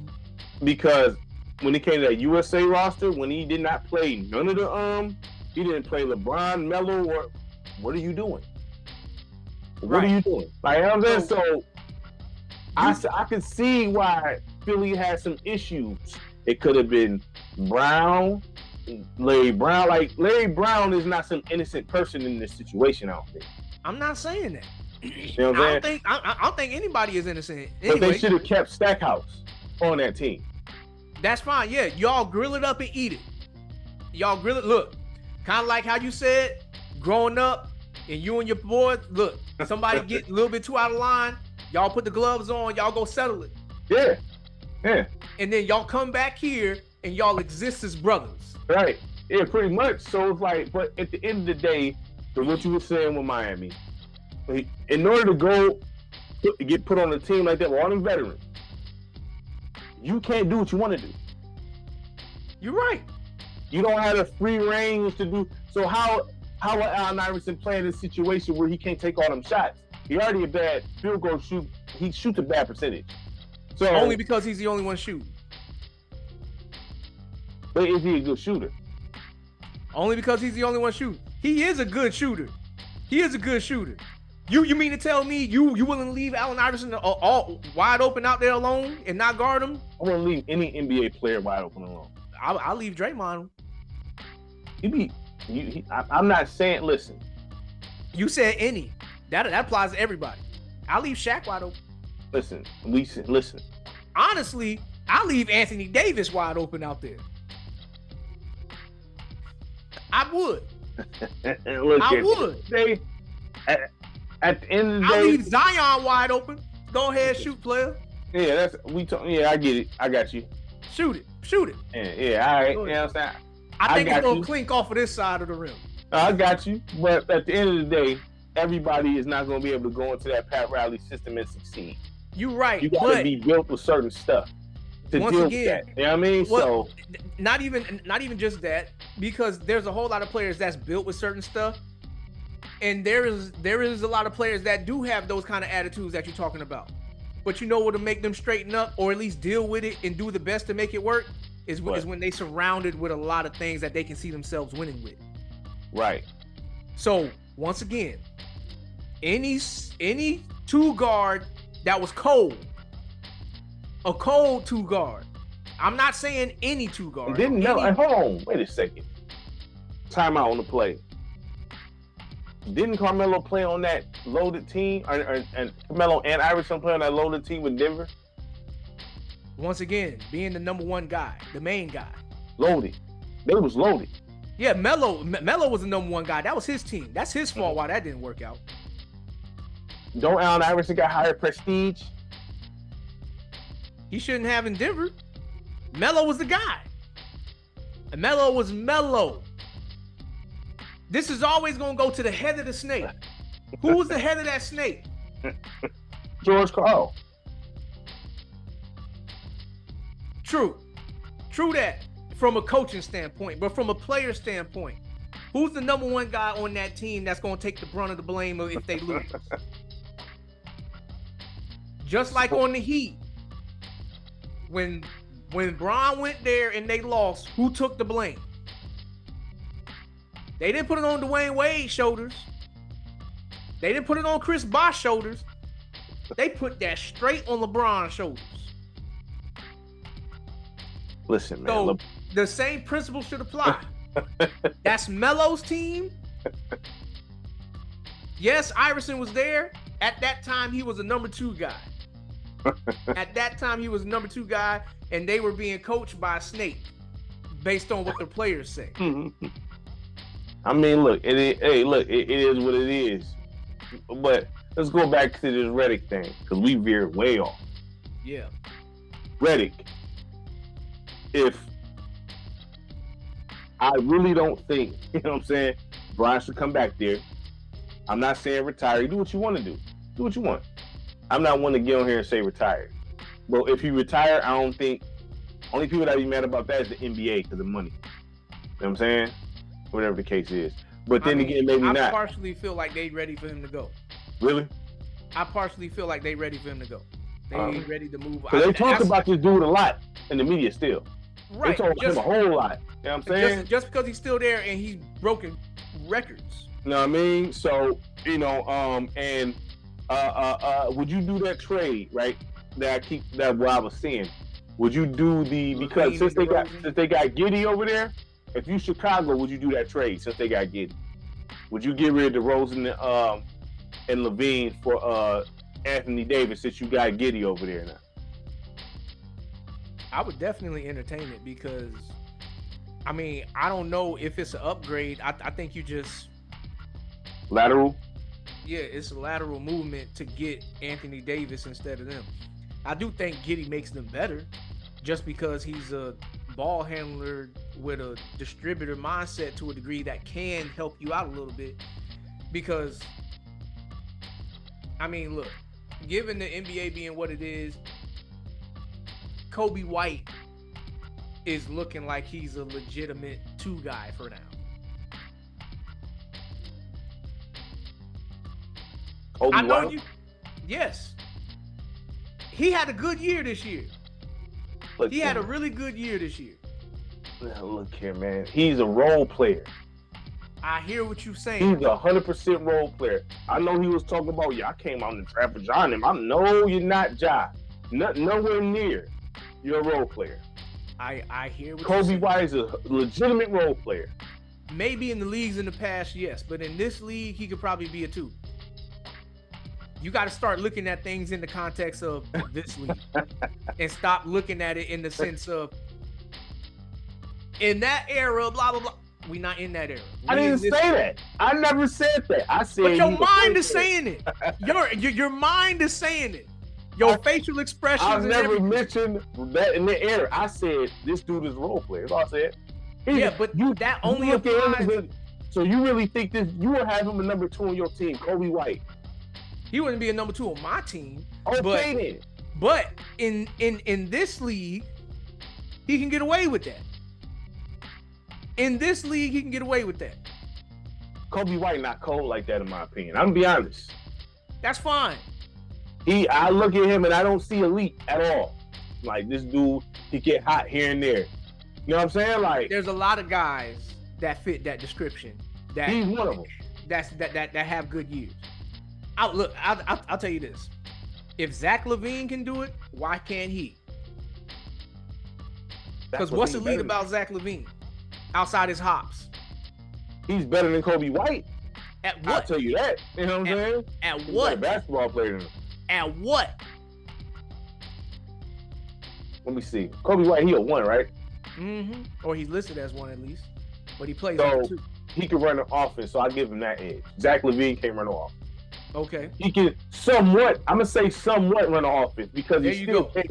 Kobe White can't run one either. So, but more he like can do it better than Zach LaVine. There you go. Okay, bam. But what does Zach LaVine do significantly better than him that don't involve him jumping in the air? First of all, Zach LaVine has more size. That's an advantage. In this day and age, that don't really matter. I'm just listing some things. You know what I'm saying? But does it matter for him? You said you're not a stat guy like that, right? You're not that big of a stat. Okay. Think he'll shoot. I think he has a more consistent jump shot than him. I'm not saying it's all that. I mean, that's debatable. That's debatable. I'm not saying. I said that's why I said. I'm not saying it's all that. I know it's debatable, but I would take Zach LaVine's shooting over his shooting. Obviously, he drives better. We know that. He can, you know what I'm saying? Neither one of them is great defenders. You know what I'm saying? I'm not saying Zach LaVine is no superstar or nothing, but Kobe White is a literal third option. If that. Isn't that what Zach LaVine should be? I never said he shouldn't be. When have I said he was a number 2 or 3 guy? I never said that. No. I'm just saying, like, you saying Kobe is a literal third option. I'm like, I'd rather have Zach LaVine as my third option than Kobe White. I mean, yeah, if we just play the size game. Kobe White is a literal 6-man, low key. If you want to be honest, Kobe White is a 6-man. He's a 6-man. Sometimes that's more impactful than the. I'm not saying nothing wrong with that. He come in and gets a second unit and do what he do. Know what I'm saying? I hear what you're saying, but once again, that's going by the back then standards. We got to go by these now standards. What about the basketball on the whole? I'm not mentioning errors. I'm just talking basketball. I mean, well, look, the only reason why we talking about any of these guys is because of what they're doing right now. So we got to go by what's going on right now. How do they play the game now? How do they do things now? Because I have my thoughts too about 90%, 95% of these dudes, if we just slide them into the 2000s. We already know what this is. A lot of these dudes is role players. But I can't not call it how I see it here. All I'm saying is adjust the things that you say. Because Anthony Edwards is a star, no matter where you place him. Is he? Anthony Edwards get busy. He busy. Does. He just need. He does. He does. Ant is not. But if he played in that 2000s league, you think he could play with them? He could play with them. I say he's a star. I didn't say superstar. Okay, I said a star. So he can play with them. I can see him being like a Jason Richardson. No, I think he got more in his bag than Jay Rich. For He now. got more in his bag than Jay Rich. For now. You know what I'm saying? Now I'm saying that. But Because I mean, right now, I mean, I haven't seen enough to make me say that he would be in that air with the Kobe and the Tracy. I'm looking at ceiling potential here, and for what I've seen through the playoffs. Right. Yeah. With his lack of help or just inconsistent teammates, Conley is always been consistent. I don't count him in this. You know what I'm saying? Conley been like this whole career, kind of like Joe Johnson almost. Not exactly. No, I wouldn't agree with that. Who? Michael Conley? Yeah, I believe Michael Conley before in the Memphis days, Michael Conley was like this to me. He was like. But I'm saying he not bad enough. He been consistent the whole time. Right, but I think that when he was on Memphis, he was having years where he was like at the edge of being budding superstar-esque kind of guy. He didn't even get an all-star pick. I hear you, but a lot of guys didn't get that. Monte Ellis never got an all-star pick. Michael Conley is underrated, all right? I watched him in Ohio all the way through, so I already know what it is for him. Right, but the thing is, but when we think about being an all-star, we got to think about who they got to win votes to beat out. No, you're right. I'm just saying, the thing is, what I'm saying is the whole de facto thing is he's never really dropped. He's been consistent. Right, yeah. You know what I'm saying? He ain't, even if the needle go up a little bit, the needle is still high. It ain't go like this. It stay maybe, you know what I'm saying? So the rest of Cat, no. And Gobert, no. If Ant has some help with him, legitimate help, they would have been in the fight. It would have been different. Because Ant, they would have been in the fight. He can only do so much, and he only 22, 23. He gonna have some growing pain. Right. But he showed enough to tell me, yeah, he got it in his chest. Yeah, but I mean, and he can play. He can improve. I mean, of course, he can improve his jump shot.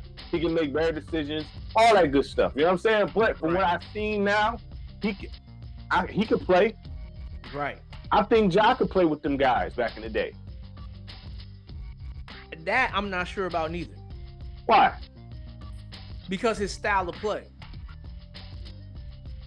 Because of his style of play, he's so reliant on getting to the hole and trying to dunk on guys, which is he can get away with that in this league, but in that 2000s and behind, with his, I think he do that because he know he can get away with it here. Right, but his jump shot ain't as reliable as it needs to be right now. No, but I can see, and his ball handling is not as good as it needs to be. But the same thing with Ant, that I see that being developed and fixed. You know what I'm saying? Right. I mean, look, I'm not going based off of what they projected to be. I'm going based off of what they're showing us right now. Right, but that's what I'm saying. I can see. I'm just naming out cats I can see that can actually have some effect, because you look at the Steve Francis. He was flying around. Right, but Steve Francis was he was not never upper half. What you mean? Meaning, when you think of best players in the league or anything like that, Steve Francis was underrated, underappreciated. Well, look, we know that. Be serious, you know what I'm saying? But in the era that Steve Francis played in, when you think about the best players in the league, he was never the. But he was if you say in that era, you can almost argue that every team had one cold dude, right? But Steve Francis got busy. He wasn't no easy dude to deal with. So no, he wasn't easy to deal with. But you can get off on him. When I say he could play with these guys, he could play with them. He's not just gonna get just straight eliminated, you know what I'm saying, or just not be a factor. Right. I mean, look, I'm not saying that they wouldn't be anything at all. I'm just saying I don't know if they would reach the same air that they at right now this early in the game. Well, you had a lot of cold dudes back in the day though too. It was a whole wealth of talent. So things will be adjusted a whole lot differently than Right. it is now. Right. You know what I'm saying? Right. So a guy like Ja, I could see him being on a Steve Francis level. What's wrong with that? Nothing wrong with that. Steve Francis could shoot though. Yeah, And he had an elite ball handle. Steve was nice. Steve was cold. You know what I'm saying? And Right. Coutinho Mobley, Ja he was Morant, underrated. Ja doesn't have an elite ball handle, nor does he have a good shooting game right now. Like, he can shoot it, but that's not like part of the game plan. No, I hear you. I'm just saying, like, I think that I don't think he'd just go by the wayside. No, I mean, like, I just feel like, you know, having the threat of that ball handle at the guard position is necessary. No, I agree. You should. You should, but he wouldn't be a point guard anyway in that area. He'd be a 2. Right. Like, I can kind of see that, like, based on the way Halliburton plays, like, I can see him minus the scoring. I can see him kind of having the same impact minus the scoring. Just because he's so much of a distributor and he always trying to send it up. Uh-huh. But that's why I said minus the scoring. Right. Because I don't think that he would be the same threat scoring back then. Right. Nah, he probably wouldn't be. But because of his size yeah. and whatnot, like, I can see him still being in that class of distributing ones that you like, oh yeah, we can use him. Yeah, I mean, there's a few guys you can look at in today's game. Okay, I think DeMar DeRozan can actually play with them dudes back then. He'd be a mid-range threat because they played the mid-range back in the day. Yeah. So he could fit in as a solid guy that played in that mid-range. His game, DeMar DeRozan's game, is more of an older style of play where he'd probably be more appreciated then. He's not so appreciated now. DeMar DeRozan probably be more appreciated then in that era. Yeah. We will see a different version of Joel Embiid too. Well, it would be on threes. So if you put Joel Embiid in that era, he'd probably be one of the best centers to play the game. Probably. Because he have no that's a big dude, man. That's a big dude. Like, Joel Embiid technically has more skill than Shaq, but don't utilize it. You know what I'm saying? He could be more dominant. A lot of centers have more skill than Shaq. It's just Shaq being so physically dominant to where it didn't really matter. But Joel Embiid could be like that if he wanted to. You know how big that dude is? Yeah, but he ain't Shaq strong. That's a big dude, man. He ain't Shaq. Embiid ain't weak. He not weak either. I'm not saying that he's weak. But these weak dudes down there, he could be looking like Shaq. Right now, if he played that way, maybe Yes, but he's like looking like Shaq. But he ain't Shaq strong. Well, we know that's different type of strength, man. Everybody ain't like that. Right. Because, like, yeah, I'm just stick with that. I'm gonna stick with that. Everybody ain't like that. Now, I know there's a strong dude that was in the league before, Big Country Brian Reeves. That was a solid dude, and he can play. But his career, I forgot why his career got cut short. But that dude, I hate that Nikola Peklovich's career got cut short. Well, we know what was up with that, but he was cold. Yeah, he was like him and Kevin Love together. If what would have happened would have never happened. No wonder why nobody ever tried Peklovich like that. Yeah, because he makes sense now. Make a whole lot of sense now. Nobody ever tried this dude. Right. Yeah, make a whole lot of sense now. Right. He tied it. You know what I'm saying? Like. Alright. But anyway. So yeah. We stayed off the path too. We just started talking basketball. Man, it is what it is. It's gonna be called. I'm gonna title it correct. I'm gonna title it accordingly. You know what I'm saying? Alright. Yeah. Did you want to get on Bronny at all? I mean, we could touch on it. I'm gonna have to get off soon anyway. We can touch on it. Because there ain't really much to say. We can address it real quick. Okay, give me a second. All right, go ahead. I'm about to pause it. All right. Yeah. All right. So on the Bronny situation, do you feel like, I hate using the word deserve. I really hate using that word. Do you because, like, you know, I'm not. Some people use it out of context. You know what I'm saying? You know, a lot of people use that, I deserve this, deserve. I don't think really, like, you know, that's really, that's a long-winded answer I ain't gonna get into. But, you know, I just say people use a lot out of context, right? But I'm gonna just say it for it. Do you think he deserved this attention? No. But that's going based off of what draft classes used to be. Right. Because in this, go ahead. In this draft class, because I was about to say, in a sense, when I look at him play, this may be an unpopular opinion here, but with these cats, and if Bronny put the work in, he got the work ethic. He might have a higher ceiling than all these dudes.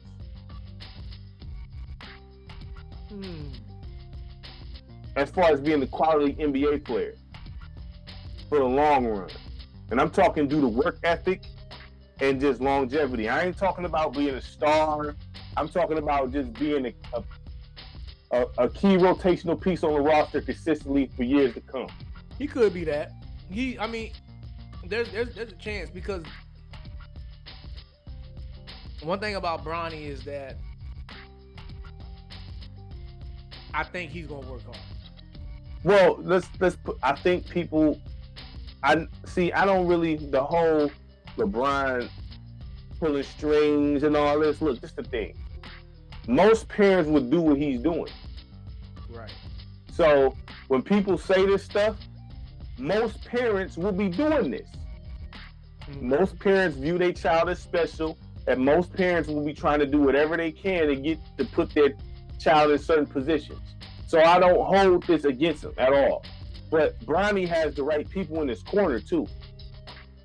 So that's why I say he probably out this draft got the most potential to have a longer career and be a rotational piece, because he got the right people in his corner. It's just that simple.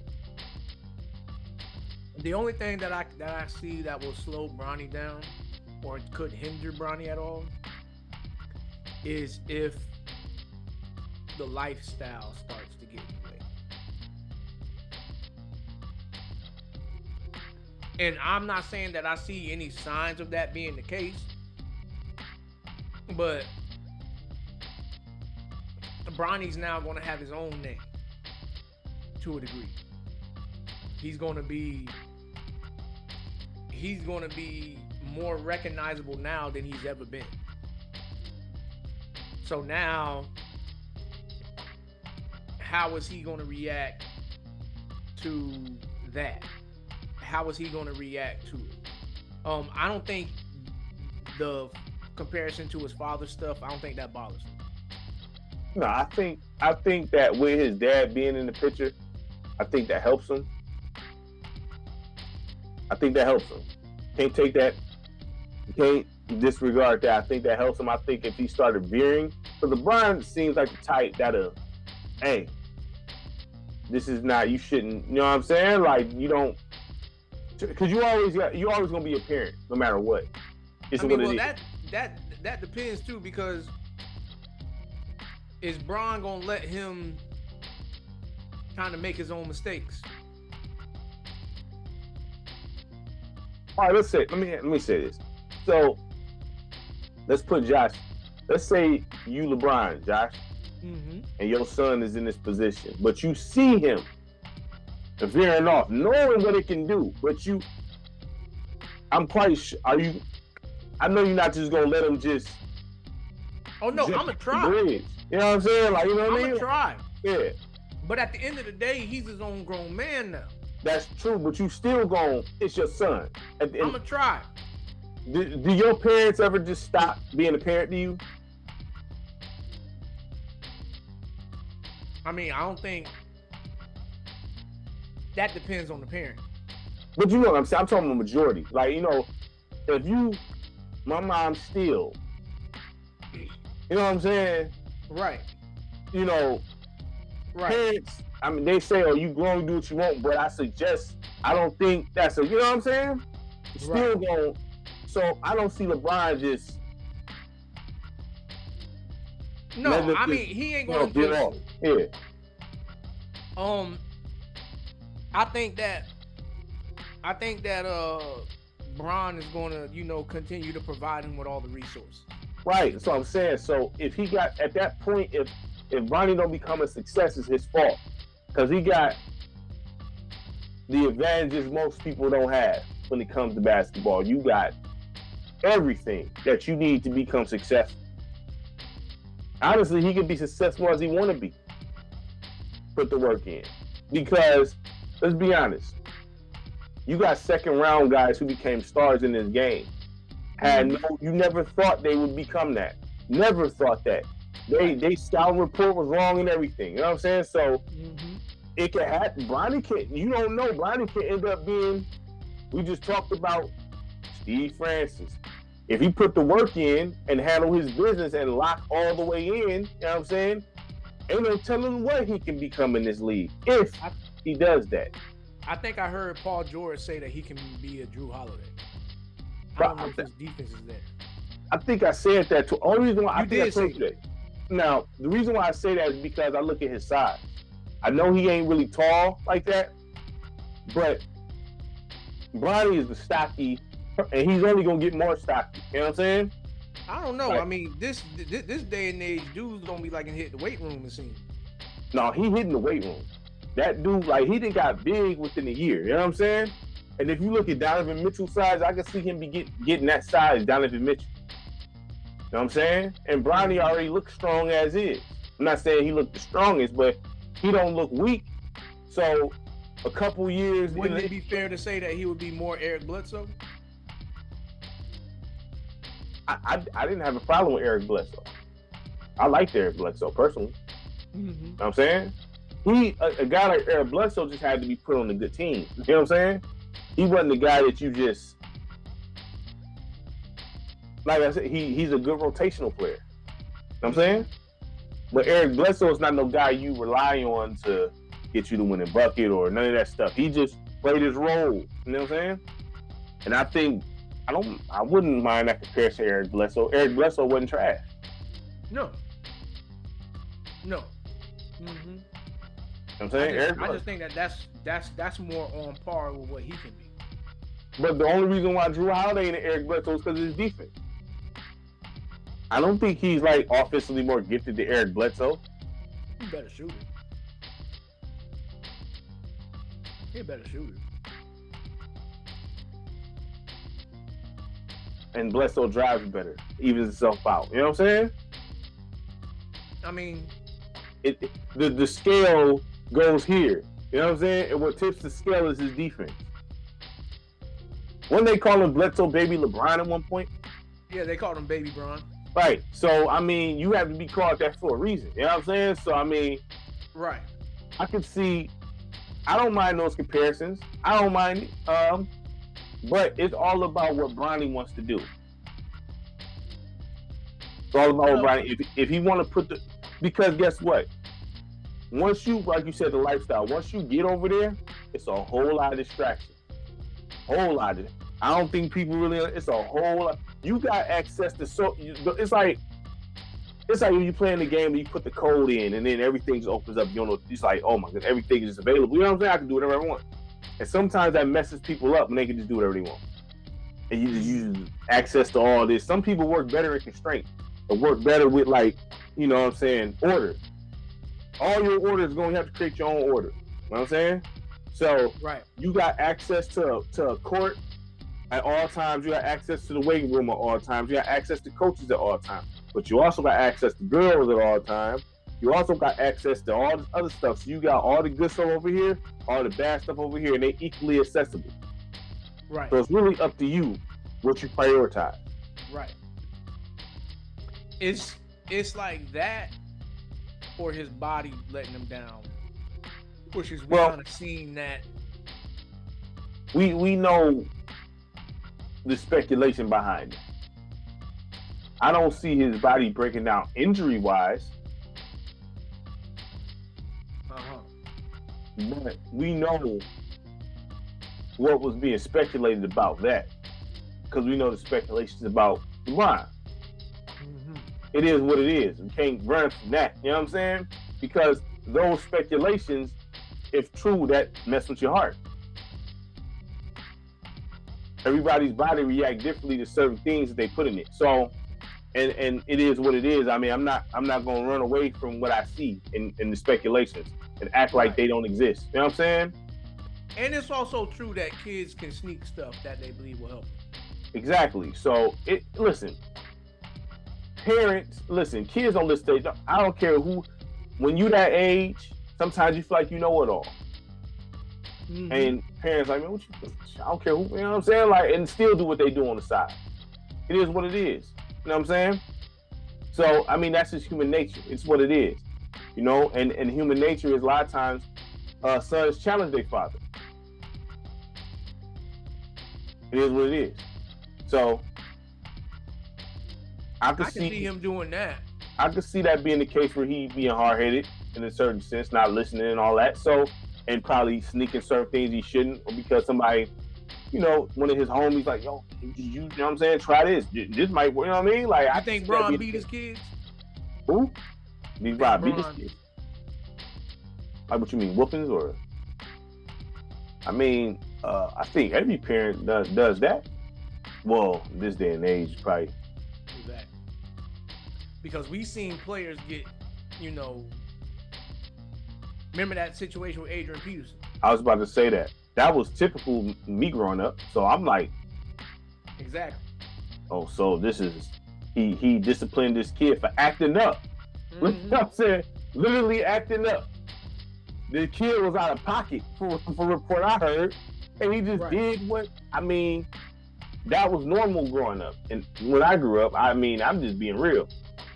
Mm-hmm. You know what I'm saying? I got hands and all type of stuff put on me, but I wasn't, it was what it was. Stitching cords, hands, all that. You know what I'm saying? Like, I mean, the world was what it was. I mean, I'm not, but I grew up in a different time, and wasn't nobody in your business. And you didn't go telling people what was going on in your house. Because your parents would tell you, don't tell nobody what's going on here. It's not their business. You know what I'm saying? Right. So family business is family business. Right. So I don't know, because Bron, he's had a major light on him his whole life. Ever since he's stepped in the NBA. His high school been like that. I remember in school it was like that. No, I mean, I remember reading about him in the newspaper. He had the beam on him since school, high school. Mm-hmm. Right. So that can influence some of the things you do. That's true, but his kids seem well behaved. They do. Which so is, I'm wondering if that's Mama James that's like laying down the law. She seemed like she's very, you know what I mean? Very much like Denzel Washington wife. You know what I'm saying? Like very similar in that aspect. You know what I'm saying? Where she's very low key, strong female. But I mean, if you got both parents, I mean, you know, usually in households, mothers do lay the law down. I mean, fathers come in with the discipline, and you know, like if usually mothers lay the law down. If that's not, fathers come in when they get, hey, listen to your mother. You know what I'm saying? This, that, and the third. You know what I'm saying? Or if I have to get in here, it's gonna be a problem. You know what I'm saying? Usually the father is backup when it comes to certain things. You know what I'm saying? Yeah, you know, but if this is like how we talked about on that one episode about being an athlete, married with kids, like how much sacrifice it took for him to be what he is, And Well, let's be serious. You can't be home like that. right. You know what I'm saying? You just can't be. So for him to not be home, or the little time that he did spend at home when he had to immediately go back out the door for like training or practice or whatever, she had to be the one that was like getting y'all books or else. But see, that opens up a whole nother thing, because, you know, I also don't believe in disrespecting your father for saying he not there, but you know what he doing and you benefiting off of what I'm doing is providing you this lifestyle, and I have to do this. That you can't have it either way. No, I hear what you're saying, but you know what I'm saying? I'm just solely focusing on the fact of the parenting aspect. Oh well, yeah. I mean, the mom, of course, she was there the most. I mean, that goes without saying. He probably spent most of his time with his kids in the summer. Yeah, that's probably how that go. You know what I'm saying? I mean, I don't see any other way. Or maybe pop back home games and things like that. So but it's literally impossible for, you know what I mean? So yeah, so for Bronny, because right now, I don't know. Do you think that Bronny? I don't think Bronny is the type of guy that Bron has to go and wake up and be like, yo, we got practice today. I don't know. I can't tell yet, to be honest. I don't think that, I mean, for him to want it as bad as he does, I don't think that's one of those things that Bron has to go wake him up. Yeah, I can't honestly say, because, to be honest. Because the reason why I'm saying that is because we just got through talking about the Lakers, right? Yep. If LeBron stays with the Lakers, right, and Bronny gets drafted somewhere else, he's gonna have his own household. He's gonna have to get up. He's gonna have to have that alarm clock set, right, and have the discipline to get up. Right. He's gonna have to be the one that leaves early from the party if he goes to the party. That's the reason why I'm asking that question. I mean, that can go. That's a 50-50. I don't know. We don't know that until we see because, Zion, I never thought he'd go down this hole. So you know what I'm saying? I thought, I never thought he'd go down that hole, man. I'm kind of not surprised though, because to this day, Zion is the same exact player that he was in high school. No, I agree with you. I'm just saying, I thought that he would. I was surprised with him. I misread him. I didn't. You know what I'm saying? I thought that he would. Well, see, that's the issue that I got with kids that has everything given to them. So I mean, Bronny kind of fall in that. He does. He falls in that. I mean, but the difference between Bronny from other kids is that I think I see that Bronny really wants it. So if Bronny really wants it, the ultimate test of that is going to be, okay, well, practice is at 6. You got to get there on your own. Are you going to be there at 5? Are you walking in at 6:05? Are you at 6? He got the resources, man, to do everything. Like I said, the whole world's unlocked to him if he gets to the league. I mean, the whole world's unlocked to him now. You know what I'm saying? But I mean, once you get there, you are open to a whole another level of the world. And I think it may also depend on what city he goes to. Well, from what it looked like to me, it seemed like he either want to go to Phoenix. I mean, because he's turning down workouts and all that, man. So, well, I mean, I think part of that is Rich Paul. Yeah, like, but I think Rich Paul is dipping into this too much. They got enough juice to get him drafted, though. You're right. So I mean, like, they know something that we don't. You know what I'm saying? Like, they know something we don't. Clearly. Yeah, they do. For him to be turning down workouts, dog. Like, which is part of the reason why I think because I question, because you say he won it, but you turn it down workouts. Well, see, I don't know if this is him turning down the workouts. I think that this is his father and Rich Paul telling him, no, you ain't working out for them. That could be the case, but I mean, that means they know something we don't. That means, which goes back to the point that I was saying about the coaches and everything like that. Like, they know about the behind the scenes of a lot of these organizations. Oh yeah, And that's no doubt. And so, at that point, father being in protection mode, I don't want you going over there. I can't be mad at that necessarily. I mean, like, I can't be mad at that. You know what I'm saying? Because he already, just the thing. If Brian was a high-touted guy, this wouldn't be an issue. But due to the fact that he's already looked at as the only reason why you even get looked at who your dad is, that's already a problem. But if he was some, like, top 5 slotted pick already, this would not be an issue. It's not like he coming in with Lonzo Ball height. Let's say if he had Lonzo Ball, if he was Lonzo, he wouldn't have this issue. Right, but I think some of those players even turned down workouts for certain teams. But he was already knowing he was going top 3 or 5. Brian it's a question if he even get drafted. Right. But what I'm saying is the whole turning down workouts thing. That's not nothing new. So I don't think people need to overreact to that. Yeah, I mean, I agree. I'm just speaking on that, bringing that up because I mean, Cade, when he was coming out, he refused to work out with any other team except Detroit. That's what I'm saying. They know something that we don't. Maybe, you know what I'm saying? Because you said James Jones is Brian's man, right? Yeah. Or he could potentially be that. I wouldn't be surprised if I seen Bronny in Phoenix. Right. I wouldn't be surprised. I would not be surprised if they say, "Oh, you know what I'm saying?" I wouldn't be surprised.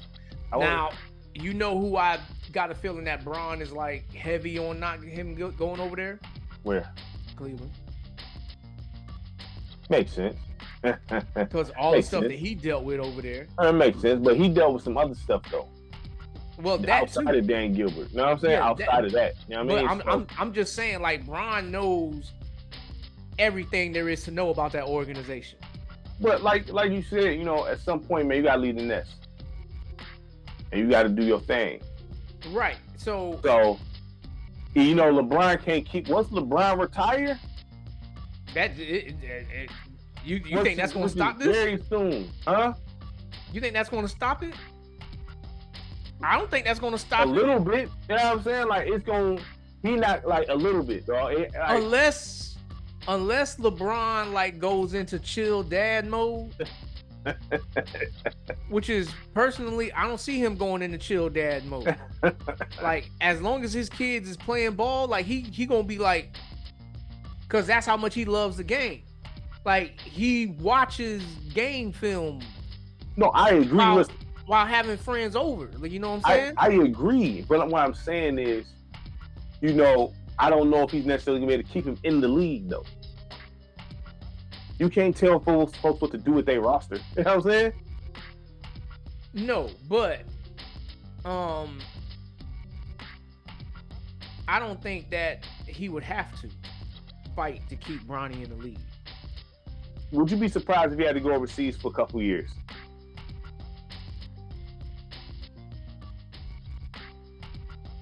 And based on this draft class? If Bronny ended up going overseas for a couple years, would you be surprised? And based on what's in the NBA right now? I'm just asking, would you be surprised? I wouldn't be surprised, but I wouldn't I wouldn't expect that. Like, that would kind of throw me off a little bit. Especially if he goes to a team that needs a player like him. Yeah, so at the end of the day, I think Bronny will be fine in the long run. As long as, like you said, as long as he got to put the work in. Dad can't do it for you. Right, and so he give you the advantages. He open the door for you. He can put you. It's like he'll cut you in the line. He can you could. I'll let you cut in the line, but you still gotta have the money for the product. Right. You know what I'm saying? So, I mean, that's the thing that interests me the most about him is will this continue to when it's gonna be all on him? It's hard to tell because we don't know much about him like that. He only had like one interview, one or two. And then you gotta think about who his teammates gonna be and how they gonna treat him. Yeah, he gonna get it worse than Wemby, fam. I don't know. Wemby was getting hated on, dog. Hard. You know what I'm saying? Hard. I think part of that is because Wemby is looked at as the next golden child.